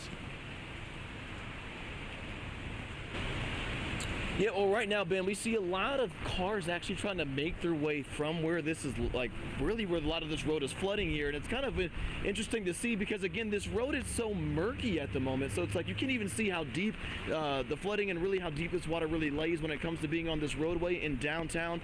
But, guys, I mean, this is a very, very interesting scene here. We're seeing a lot of this rain really kind of trickling and really flooding down in through this downtown area. As you can see, some of those cars, again, making a whole lot of splash in this area here. Again, a lot of flooding happening in this area, and we have seen some emergency crews kind of make their way out here as well. Not exactly sure what they're responding to, if they're trying to kind of close this road at the moment, but something that we are also keeping a close eye on here. Now, when we made our way out here from Sugar Grove, that area is just like 10-15 minutes away from where downtown Boone is at the location here. We've seen a lot more flooding on the roadways, a lot of now also down trees in that area as well. Just a lot of issues when it comes to being on these roadways. So again, if you don't need to be on these roadways, or if you think you need to be on these roadways, do not be on these roadways, as we are seeing not just flooding in downtown Boone, but really throughout much of this whole county and area in North Carolina as well. Ben. One of the really surprising things that people here in this newsroom who've been here for decades and people in the neighborhood around there really shocked to see water levels like that on King Street. All right, well, now we're going to take a look at a bigger picture of this storm impacts across Georgia and the Carolinas, causing widespread damage, mandatory evacuations. Meanwhile, residents on the Florida Gulf Coast are waking up to this path of destruction as well. WCNC Charlotte's Jay Gray joins us from Tallahassee, Florida, with more. Good luck, everybody. This morning, a monster storm unleashing its fury overnight on Florida's Gulf Coast. Hurricane Helene, a catastrophic Category 4, showing no mercy, destroying property, flooding hotel lobbies, businesses, and homes, and submerging vehicles in oceans of water. This is terrible. Helene not only bringing hurricane-force winds to the region, but also a historic storm surge. And tonight, on top of all this, the threat of tornadoes. Violent winds up to 100 miles per hour slamming into Florida. Floodwaters sending waves over this highway in Tampa. And treacherous driving conditions with trees blocking roads and this boat completely shored up. Unsurvivable storm surge transforming neighborhoods with chest-high water in some areas and homes completely flooded inside, leaving this man to take refuge in a kayak, and torrents of water slamming into bridges as well, turning roads into rivers.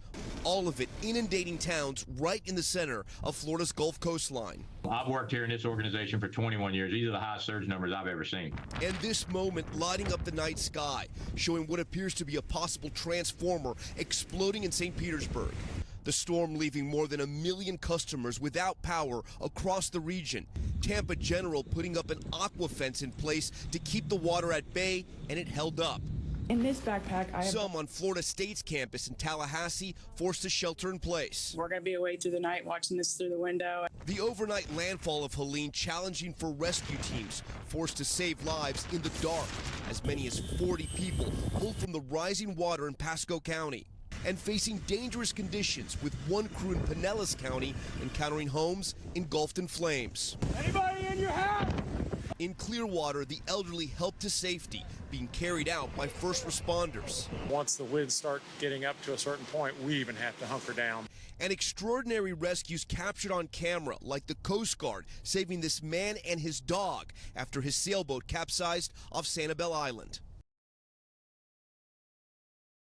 Obviously, that was Tom Yamas reporting for us. Yeah, you know what? Our WCNC Weather Impact team been talking for days now about why it was so important to stay weather aware on a day like this. And let's be joined by Brittany and Brad once again. And we're seeing it now play out both in the radar behind you, but also in the live pictures on the ground. Yeah, the pictures out of Boone are just telling. I mean, I posted that on my Facebook page, Ben, and the locals up there all looking at it and just in shock, saying, I've been here 30 years, 40 years, my whole life. Never seen anything like this. They talk about storms in the past that they thought were bad, and this has been way worse. And it sounds like a lot of communities are cut off or isolated in the mountains because of either flooding, mudslides, other debris flows up there. But you see on the radar behind us here, that rain continues to push into the mountains. So unfortunately, there's still some rain that has to move in. It's going to get worse before it gets better. And all that water we're seeing in the mountains, I know this happens all the time. We cover things in the mountains. People in Charlotte go, why are you talking about the mountains? Well, first of all, that's our viewing area. Those people watch us. Second of all, that water's coming our way, folks. It's coming down towards Charlotte. That is going into the area lakes and rivers here. That water flowing out of Boone is eventually going to end up down here in Lake Norman, Mountain Island Lake, Riverside Drive, Lake Wiley. So it is going to have an impact. We're all connected in this because of the drainage basins in our area. Now, there is a little bit of good news. The system is moving north now. It's moving a little bit northwest, heading towards Tennessee and Kentucky as it starts to wrap around that upper low. So it's pulling drier air in. Now, the tornado watch is technically still in effect. And Brittany and I were just discussing this because they have moved some counties out of this, but we still have Mecklenburg County, we still have Rowan County, Cabarrus, Union, Stanley, Anson, and Richmond County. Technically through 6 o'clock, it will probably not be through 6 because once this main rain band moves out of here, it is likely going to deter the threat for tornadoes. But we're going to hold on to the watch because the watch is for conditions favorable. It's better to just hang on to it than cancel it early and then have a tornado warning. But you can see the threat area, the area in yellow and orange, 2 to 5% chance of a tornado within 25 miles of any point on the map. And I will tell you, if there is a tornado warning in this area, it's going to be moving.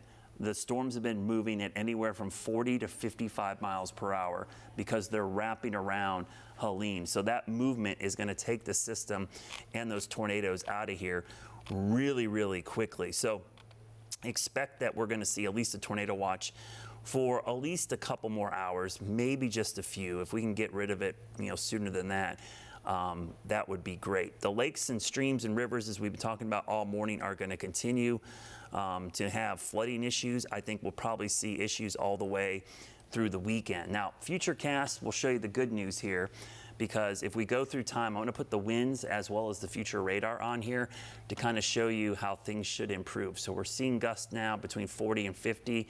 The wind gusts go down and the rain begins to move out. So I said, try to stay put till the middle of the day. By 1 o'clock, we should see improving weather conditions. Now, that doesn't mean the roads will get better. It doesn't mean the power outages will get better or the flooding. It just means the winds and the rain falling from the sky will be improving. So it should give you time to get out and start assessing damage and maybe doing repairs. As we get into the late afternoon hours, it really starts to dry out. The wind will shift to the southwest. That southwest wind is a dry flow. It's also a warm flow that will actually warm up temperatures a little bit. And as we get into the evening hours, there will be pretty good conditions. Winds will calm down 5 to 10 miles per hour. We'll actually see dry conditions and hopefully see weather improving. Now remember, this whole time as we go into the start of the weekend, water is still going to be flowing down the creeks, streams, and the rivers, especially the larger river basins, and heading here into the Piedmont. So as we go through time, you can see that by Saturday afternoon, we start to dry out even more. We might see a few lingering clouds here, but the good news is better weather is ahead. It's just going to take a couple more hours to get here. If you do have rain totals, I honestly am going to make a plea. Please send them to us. We'll try to plot them. We get a lot of complaints because we show this map. This is the official reporting stations. We only get information from the official stations at these locations. We know rain varies greatly, even from block to block. So if you see a discrepancy on here, just send us an update. And speaking of update, Boone now, 4.63 inches of rain. Yeah, but if you look at the teeny tiny little areas that we have shaded in the gray, the blue, that's all a foot of rain, if not more. Yeah, so that's Grandfather Mountain, Brown Mountain, that actually heads over not too far from Sugar Mountain. That looks like a foot of rain or more has fallen in that area. And more on the way. Yeah, and so I was, chatting with somebody who said they were in the Newland area, which is over in Avery County. They said it's completely cut off, and Banner Elk is completely cut off. That makes sense when you got a foot of rain coming off those mountains. And some of the video I got out of Beach Mountain is literally that, just water flowing down the side of the mountain. There's nowhere for the water to go. And so it's just flowing down the side of the mountain into these creeks and streams. So we're seeing a lot of sometimes we refer to as overland flooding. It usually happens in flatter terrain, but where the water isn't going through a basin, it's just flowing over the land because there's so much water. So yeah, these totals just really, we'll have to put together the totals for the mountains.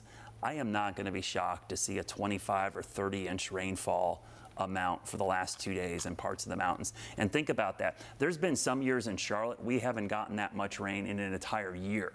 And these folks got it in about a day and a half. Yeah, and we're getting reports too from viewers that send us in. Even yesterday, Brad, we got this one from Pam.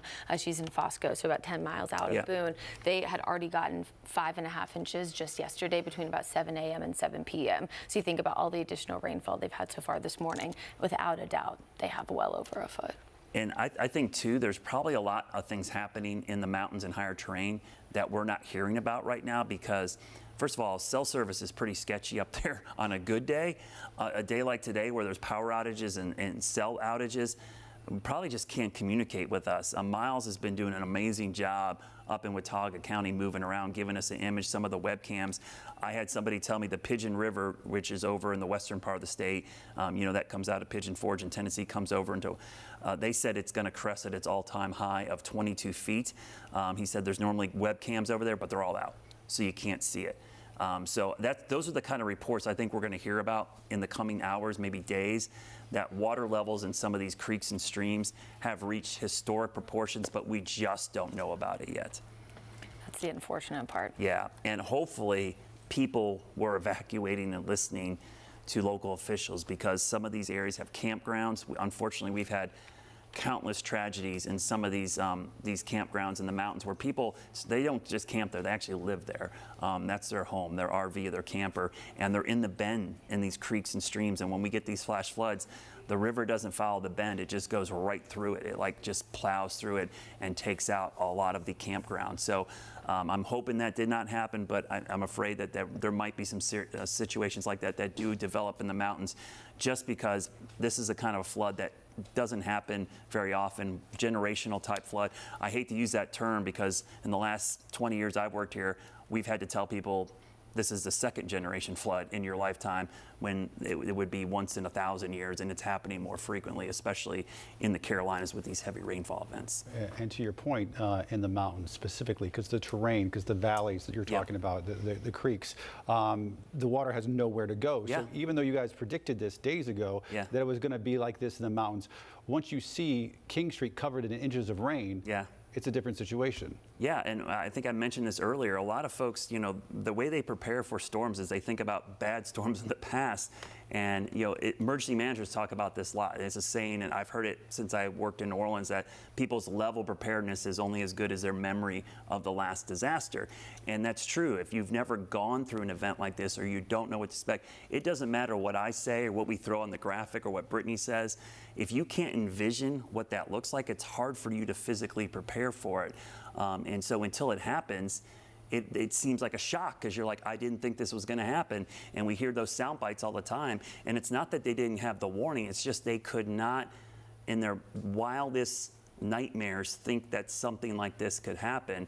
And when it does, those are the people that for the rest of their life will take every storm seriously. But the problem is, if you didn't experience that, your level of preparedness for the next event just isn't there. Well, the thing is, not only did you not experience it, but Brad, in this case, as you've been saying, you didn't experience it.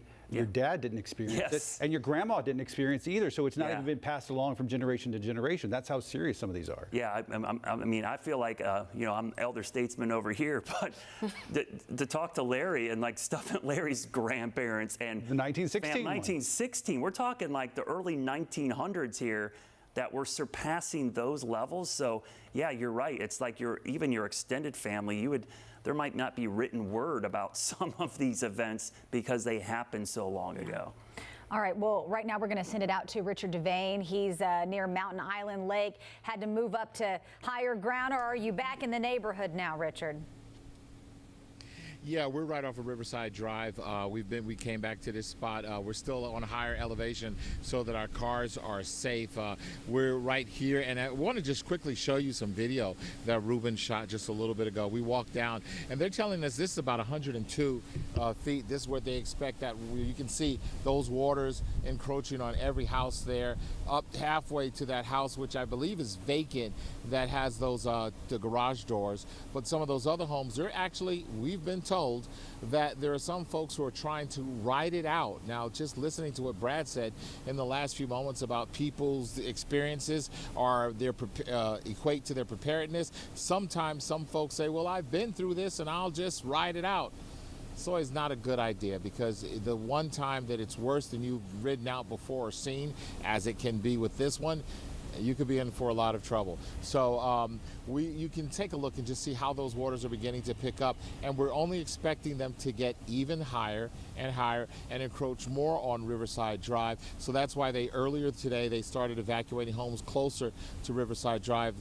That main area that you were looking at in our video, that area they've asked people to evacuate, we should say. Some of them, we've been told, said they want to stay inside and ride it out without any power or anything else. So of course, if we would tell them don't do that, That's not the smartest thing to do, but you know, just be prepared. And as you said, they're telling me, I just spoke to a member of emergency management, they say they expect the water could go several feet higher, so they're saying at that point it's going to get even more dire for some of the folks out here, and they're going to continue to keep an eye on those folks who decided they didn't want to leave their homes. Of course, we'll keep you posted both here and online, and we'll just send it back to you. That's the situation right here. We'll continue to monitor it, but back to you. Take a look at this. WCNC Charlotte's Miles Harris sent us this video driving through Boone. Obviously, they are staying safe away from the flooded roads. Our cameras are just zoomed in here. You can see these roads completely flooded, sidewalks non-existent right now. Even some cars there are stuck in the water. At one point, they were in a parking lot. Chris Mulcahy, our meteorologist, said you need to get out of the parking lot, and they did. They moved to higher ground. But such a scary situation there. Over in Florida, folks are waking up to devastation across the state. Wow, look at this video. This is all left behind by Helene. The storm made landfall as a powerful Category 4 hurricane last night.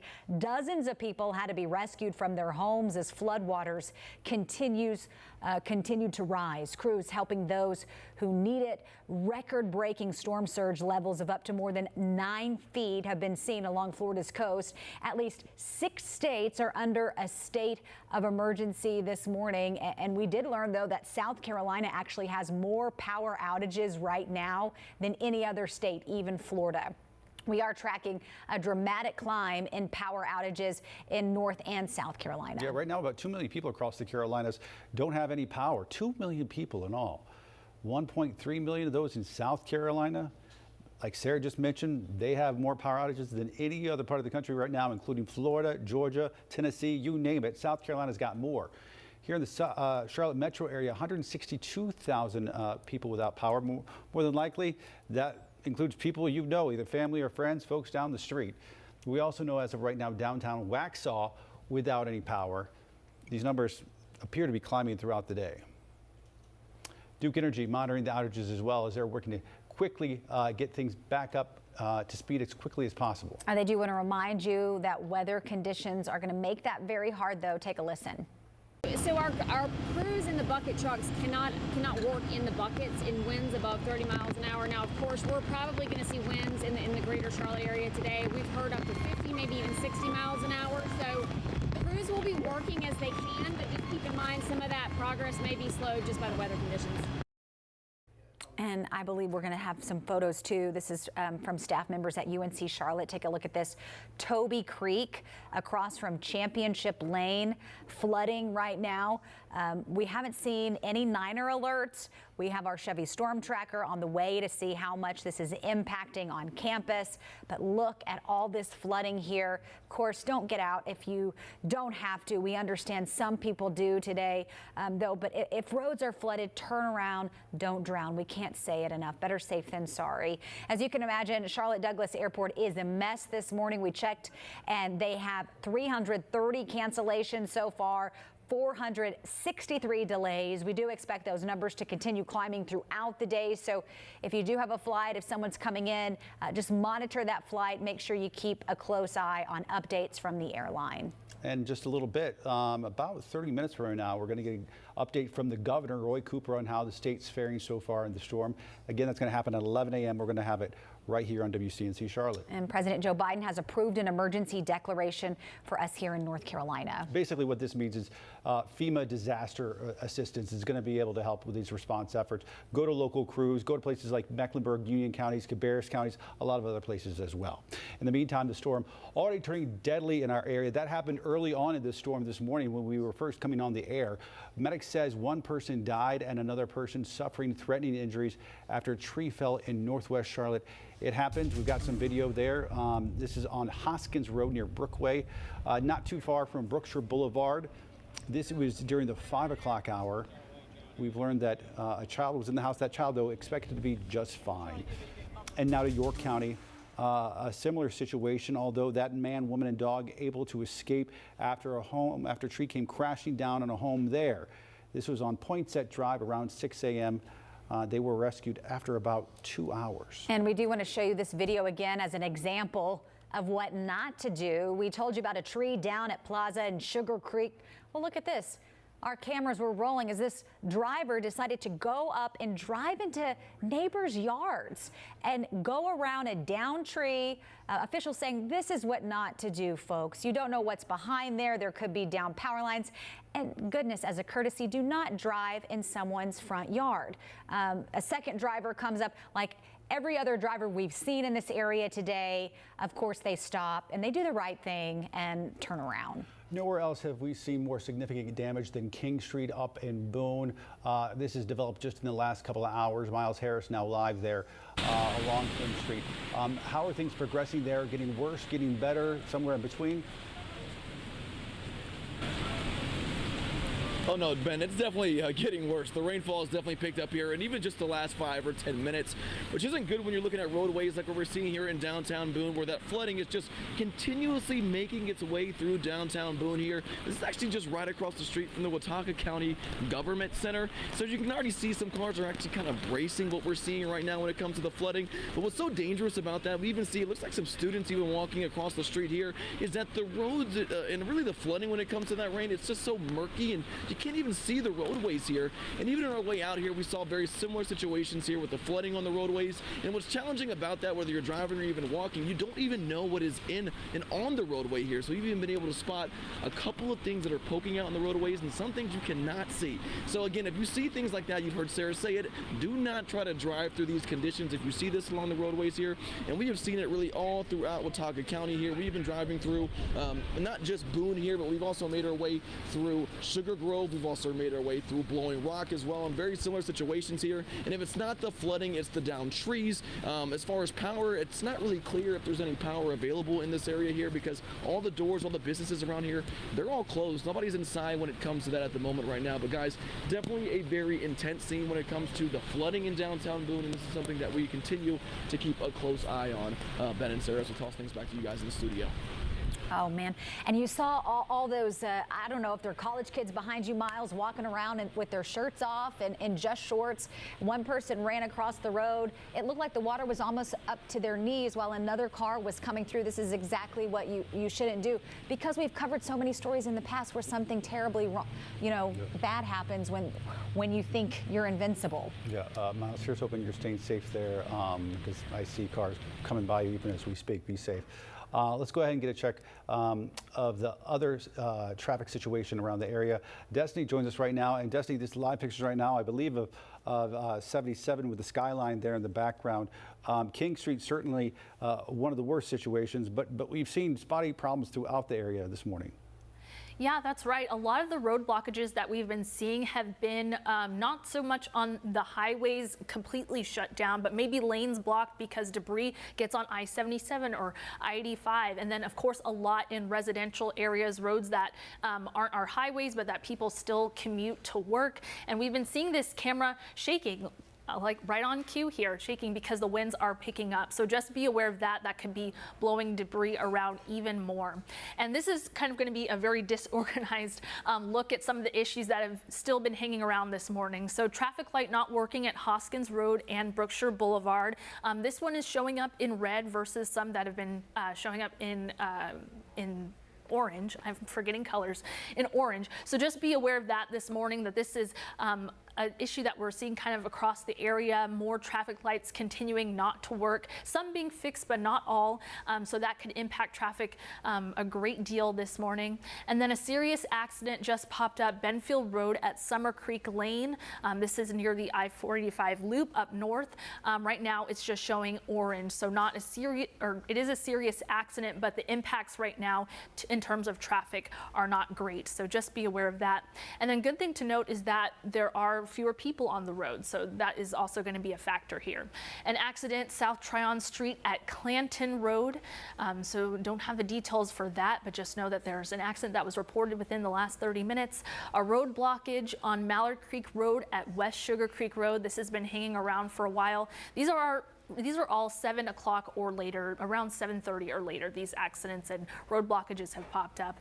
A road blockage at the plaza between Anderson Street and East Sugar Creek Road. An accident closer to Uptown here, Parkwood Avenue at North Davidson Street. So accidents still happening with all of these conditions. Road blockage on Hickory Grove Road at Shamrock Drive, and then another road blockage, Sharon Amity Road at Milton Road. And then if we go down to the south here, this has still been hanging around. CDOT gave us this image of Monroe Road at Thermal Road, a tree down, utility lines down, and traffic signals also not working. So definitely the same story for a while now there. And then a road blockage at Colony Road North at Arcadia Avenue. Again, this is all south here. Good thing to note though is that a lot of these issues have been disappearing, so we're able to see what is still hanging around this morning. Road blockage at Ray Road at Ballantyne Commons Parkway, and then also down south here, Kuykendall Road at Providence Road. So I was able to, while a lot of the road blockages were starting to pop up, some have been clearing out, but these are still showing up in red, meaning the road completely shut down. And right now we are not seeing, a lot of heavy rain through the area because all this that was showing green and was showing blue because of ponding has cleared out. We're seeing gray here behind on the map, so that is a good thing. Be careful though, because there is a lot of debris that's still out there, a lot of roads blocked because of down power lines, maybe just one lane blocked or maybe several lanes blocked. There's still ponding on the roads as well, so all still very concerning things that are going to affect people in terms of travel. If you have a lunch period, hopefully you brought a lunch, but if you have to go out on the roads, just be aware of that. And then also our crews that are going to be responding to accidents, responding to these down trees and power lines, and Duke Energy crews out there as well. So all things to keep in mind. Make sure you drive so safely out there. I'll send her, of course, to our weather impact team. They have got the latest on what the conditions look like out there. Yeah, Destiny, we're going to go back to that camera up in the Boone area. This is King Street behind me. You can see it. Brittany Van Voorhees as well. We'll take this full screen here briefly, but man, the water. This scene, we've been watching it all morning, and one thing I've noticed, the water's getting higher again. It is still pouring in the Boone area, and you actually, if you look up, you can actually see the waves of rain. It's like curtains of rain. This flooding has been ongoing for the last, about hour and a half, 2 hours. This water is flowing from the right of your screen to the left. You see the torrent, the current. It's taking it towards App State's campus. So I'm getting reports of flooding on 105, blocked near the Greystone Lodge there, and going on the west side of town near the Wendy's. 105 seems to be blocked in several locations with the water and debris, basically a flowing creek. Miles was up towards the Sugar Grove area, a lot of flooding up in there.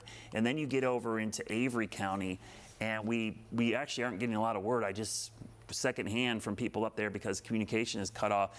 But Banner Elk and Newland are kind of cut off right now and completely isolated. So let's give you the latest on what is Tropical Storm Helene. It's still tracking north. The winds are down to 45 miles per hour. The center is moving over into Tennessee right now. At 11 a.m., it was moving north at 32 miles per hour, so it is absolutely flying. That's actually a good thing now. Before it wasn't a good thing because it brought the winds in far inland, but now that it's past us, we might as well just get it out of here so that we can get things moving. Let me show you the radar real quickly. And the radar, excuse me, will show you that we're kind of getting into what we call the dry slot. It's this dry air wrapping around the backside, and that southwest wind will actually scour out the moisture and push it out of here. We do have a tornado watch in effect, but that dry air moving in, I think, is going to pretty much put to an end any threat for tornadoes. But if we're going to see tornadoes, it's going to be in this band, which you see stretching from around Raleigh all the way back down to Myrtle Beach on the Grand Strand. That band definitely has rotation within it, and that's an area we're watching. We'll look at the tornado watch quickly here. We were just debating here in the weather center, Brittany and I, were they going to see this watch canceled?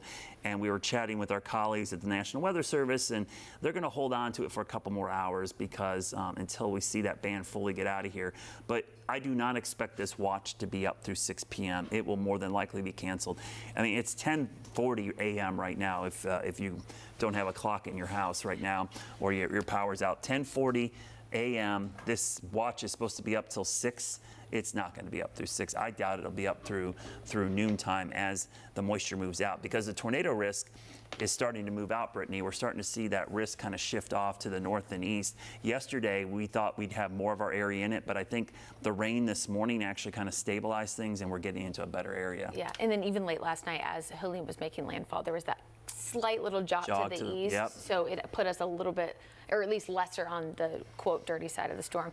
I feel like the reason why they're doing 6 p.m. it's like better for people to be prepared until 6 and be able to pull back. It's like when you go to a restaurant, they tell you it's an hour wait. You know, it's only 30 minutes. You're really happy, but obviously if they say an hour and it's 2 hours, you're upset. So it's kind of that idea of let's prepare you guys till 6 o'clock, and then we can kind of trim it back as needed. You would rather have an early end to the tornado threat than it lasts a little bit later on. Absolutely. We've been kind of keeping an eye on those max wind gusts today. The two things we're going to get a lot of reports on, I think, after the fact: maximum wind gusts, because we got to get the official reports in, but we'll wait to see some in between, some local weather stations. But these are the maximum wind gusts recorded at the official observing sites, airports mainly. So Charlotte, 53 miles per hour. And we said 55, so it's we're pretty close there, but you're noticing some of those brighter colors in the mountains. That's where we don't have a good sample of up there. Now, Grandfather Mountain, I'm gonna take a second here after we're done to go look at the readings up there to see what the winds were up to. But some of those pinks, that's 50 to 60, maybe 70 miles per hour going on up there right now. And so it's likely that we're going to see those winds be a little bit higher here for a while. Until we see most of this stuff move out of here. And we can look at the forecast gust here across the area just to see how the winds should diminish as we get into the afternoon. By about 3, those winds should calm down, and the wind will shift to the southwest. One of the things that's kind of unique about these systems, if you're at home and you have a weather station or a barometer, two things you can find out or kind of know that the storm has passed you. The barometer should start to be increasing going up, meaning the lowest pressure has left you, and the wind should shift. If we see a wind shift from the southeast to the southwest, then you know that the barometer and the storm is kind of telling you that it is pushed out. And actually, it's funny, I'm saying the barometer, I'm looking at my phone right now. You know, one of the cool things about smartphones, your phone has a barometer built into it. And it's not from the internet, it's actually built into your phone. The barometer in smartphones helps you locate where your phone is for GPS. So if you ever lose power or internet or even cell service, if you have a barometer app on your phone, you can actually read the barometer directly from your phone and not get it from the internet. So I'm looking at the barometer on my phone right now, and the pressure is going up 998 millibars, so it's starting to increase a little bit, which if you're on the coast and let's say you lose all communication, this could tell you if the storm is still coming towards you or it's past you.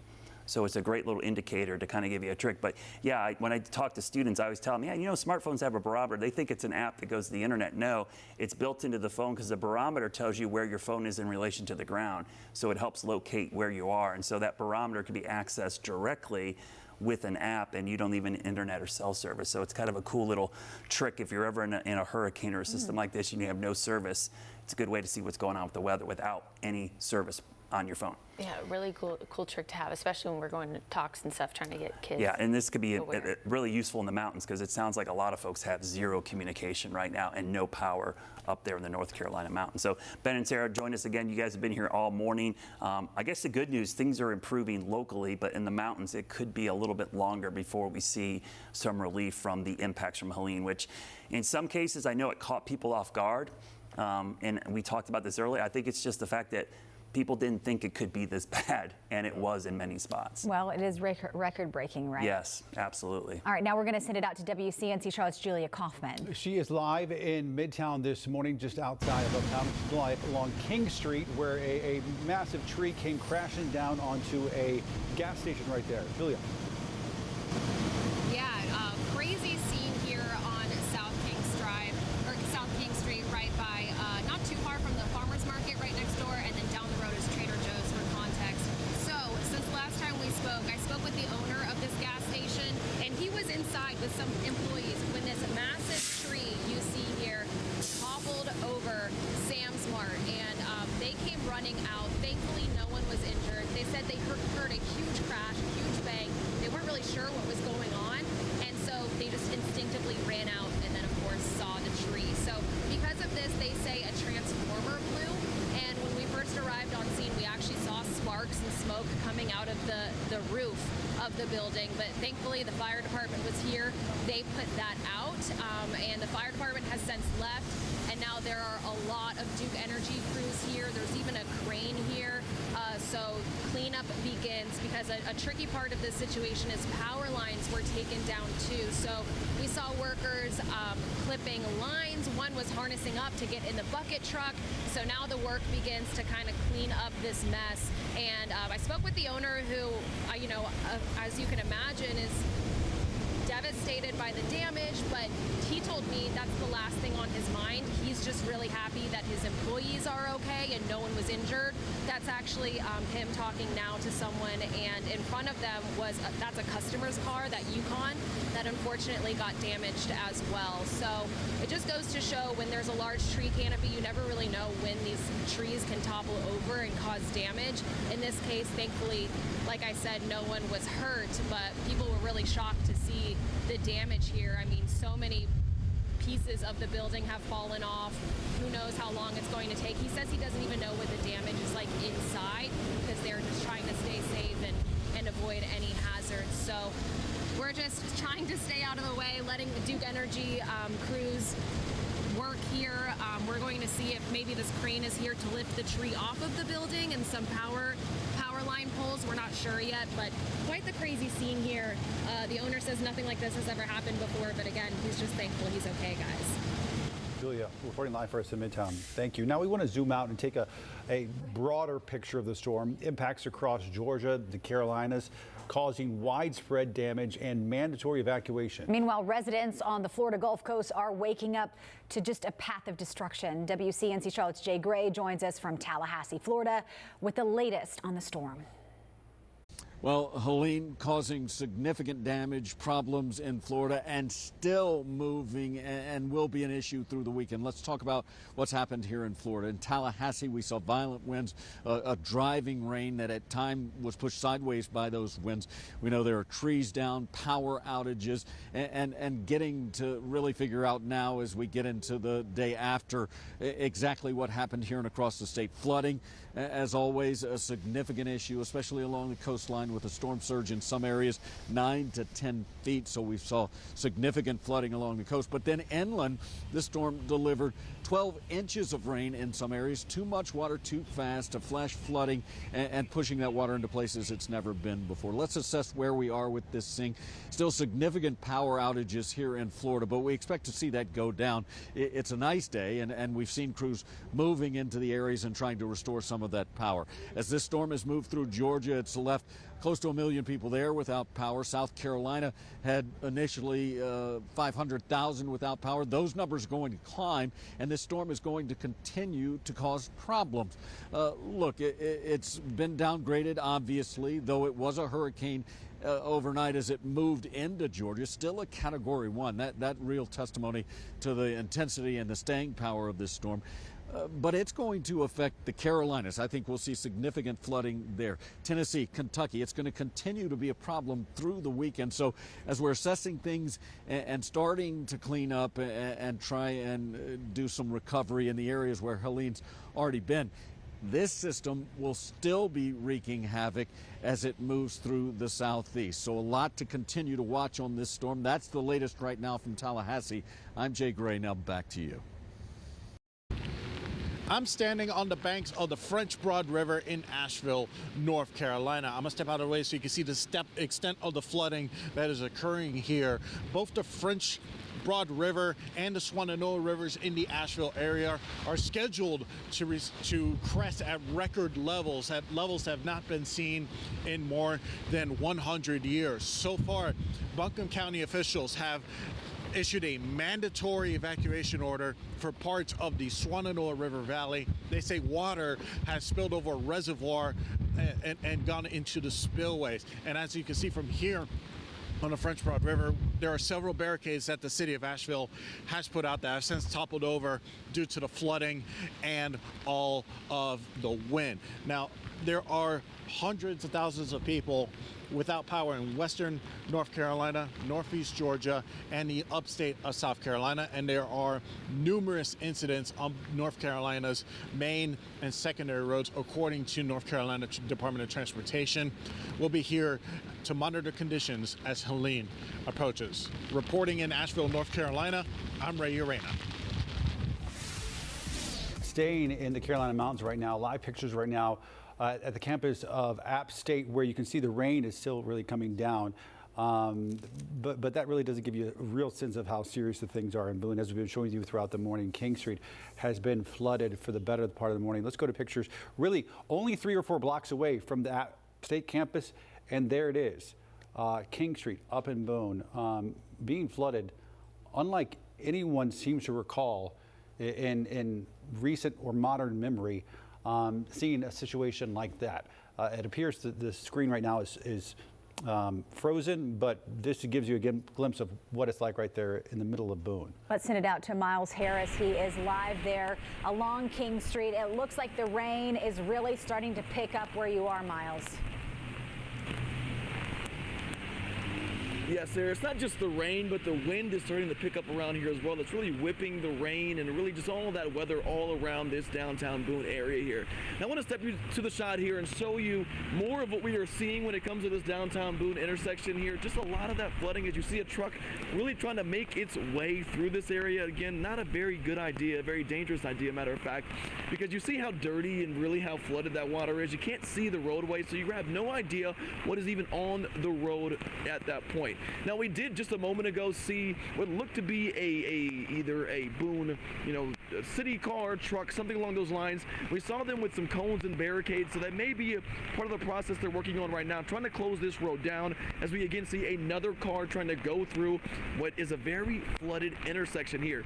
And it's not just the roadways that's really a concern here. We have seen some, looks like to be college students walking around here, going across this intersection, but take a look also at the sidewalk as well. You can even see the poles and the speed, or the meters on the side of the road as well. Look at how high that water and that flooding is coming downhill into this area as well. So just a lot of concern, and this is why we also keep saying here, if you don't need to be on the roadways, do not be on the roadways. If you don't need to be outside, really just stay inside. It's not just the rain, it's just the wind that's really making an impact throughout this area and really all throughout Watauga County as well. And this is something that we also continue to keep a close eye on throughout the day here as well. Sarah and Ben. Things were going to get better there in Boone. It doesn't look like that's happening right now. All right, let's send it over to Megan Bragg now, joining us with a look at the roads. So many issues out there, Megan. Sarah, a lot of issues, and you heard Miles. If you don't have to be out there, you shouldn't go out there because there are a lot of road closures and down debris right now. So let's take a look at this one. This is Huntersville. This is what we can see from the fire department there. That's McLean Road, and it's closed at the bridge due to high water. That's what we're talking about here, flooding, high water. So you're going to want to seek an alternative route. But I also want to show you this. There is a tree in the roadway. The right lane is blocked. This is on I-77 North at Harris Boulevard and Reams Road exit 18. So even on those highways, we are also seeing some down trees, down power lines, branches, all that. There's also a very serious accident. This is at Benfield Road at Summer Creek Lane. That's around the 485 outer loop. And we have another serious accident. This is Rocky River Road in Charlotte at Bellingham Lane. And I'm going to take you to one more. There's another accident on South Tryon Street and Clayton Road. And I do want to just specify here that there's going to be more accidents if people are out there driving too fast. These are very, very wet roads, so you're going to want to be careful, especially up in the mountains. You saw Miles. I mean, it is absolutely flooded up there. So you really, really want to stay home if you don't have to drive. But I'm going to send it over to Brad and Brittany to see how we're looking around the area. Yeah, thanks, Megan. Yeah, the travel is a big issue. We're seeing a lot of problems out there with travel, and one of those areas is in Boone. And we've been showing this camera all morning. It's gotten worse. And two things you notice in this camera: the deluge and flooding continues, but it's pouring now up there. Look at the water flowing down the street, but also notice how heavy the rain is. And this is the highest I think I've seen it so far. the thing that always blows your mind when you see this is the torrents of water. Look at the rapids. So this is not just slow move. This is fast moving water. And when we talk about flood safety, this is what we worry about. 6 inches of fast moving water can knock you off your feet. So please don't walk in this. We saw some people, we won't question their intelligence there, but probably some fun-loving students having a good time. Yeah. I know it looks like a fun time and a good time to do that, but don't do that because this is dangerous. And we got traffic going through there as well. So. And that's another no-no. Yeah. 6 inches can knock you off your feet. A sedan can be floated by 12 inches, which you've seen plenty of reports up in the Boone area over 12 inches, and there's more coming. And on top of that, your trucks, your SUVs, Brad, you mentioned this last night, you know, just because it's a truck, just because it's an SUV, you get about 18 to 24 inches. We definitely could see 18. There's an emergency vehicle, looks like coming down. Hopefully to shut the street down completely, maybe. Put up barricades, you think? Yeah. And the other thing is these wakes that these cars are giving off, it's going to these poor people's businesses. And you can see it every single time a car drives by. Yeah. Think about the chance of hydroplaning goes up, those cars could whack. So this looks like maybe emergency crews or something going out there to hopefully maybe either block the road out. They probably just ran out of barricades. So here's the latest on Helene. This is the 11 a.m. advisory. It is exiting North Carolina going into eastern Tennessee right now. 45-mile-per-hour winds, so it's still a tropical storm. It's about 30 miles southwest of Bryson City, so over in the Maggie Valley there, not too far away, and it's moving off to the northeast. Yeah, and we're starting to see, you know, a lot of reports of flooding coming in from the mountains as this continues to exit the region. Brittany and I were just looking at a message. There's a possibility, we're hearing from the emergency management over in Rutherford County, that the Lake Lure Dam might have a failure imminent shortly. Lake Lure, beautiful area, Chimney Rock area. They've been trying to get the water out of the lake as quickly as possible, but they haven't been able to do it fast enough, and that's putting pressure on the dam over there. So Hickory Nut Falls there on Chimney Rock, which flows down through the creek, goes through the beautiful town of Chimney Rock, goes into Lake Lure, and then goes down into the river there as it flows south and east. So that is going to be a huge flood risk. There are campgrounds all over that area. A lot of resorts. The Lake Lure area is a beautiful area. If that dam does fail, it is going to be devastating in that area. Same emergency management person that was talking about it, Brad, they just said residents below the Lake Lure Dam need to evacuate to high ground immediately. Yeah, so that's in Rutherford County. I know that's just outside our viewing area, but we do have a lot of viewers over there. A lot of people watch us from that location. So if you're in Rutherford County and you're anywhere near downstream of the Lake Lure Dam, please evacuate now. And if you can, message people, call people over there. I go to a great campground over there, Emberglow, which is just a little bit farther away in Mill Spring. That's not too far away from the Tryon Equestrian Center as well. So you know that area. That is an area where a lot of people go to recreate, and so hopefully they get out of there. But unfortunately, I think we're going to see more of that into the afternoon as the water continues to rise. The good news, as you see on the map, the storm is exiting the region. The rain is beginning to let up, but these flood issues and the power issues could linger for several more hours. Yeah, all the way into the afternoon. We'll be back. Their Bidenomics led to the highest inflation in 40 years, highest gas prices ever, skyrocketing interest rates, unaffordable housing, incomes down, unemployment rising, and a recession now headed our way. Yet Kamala Harris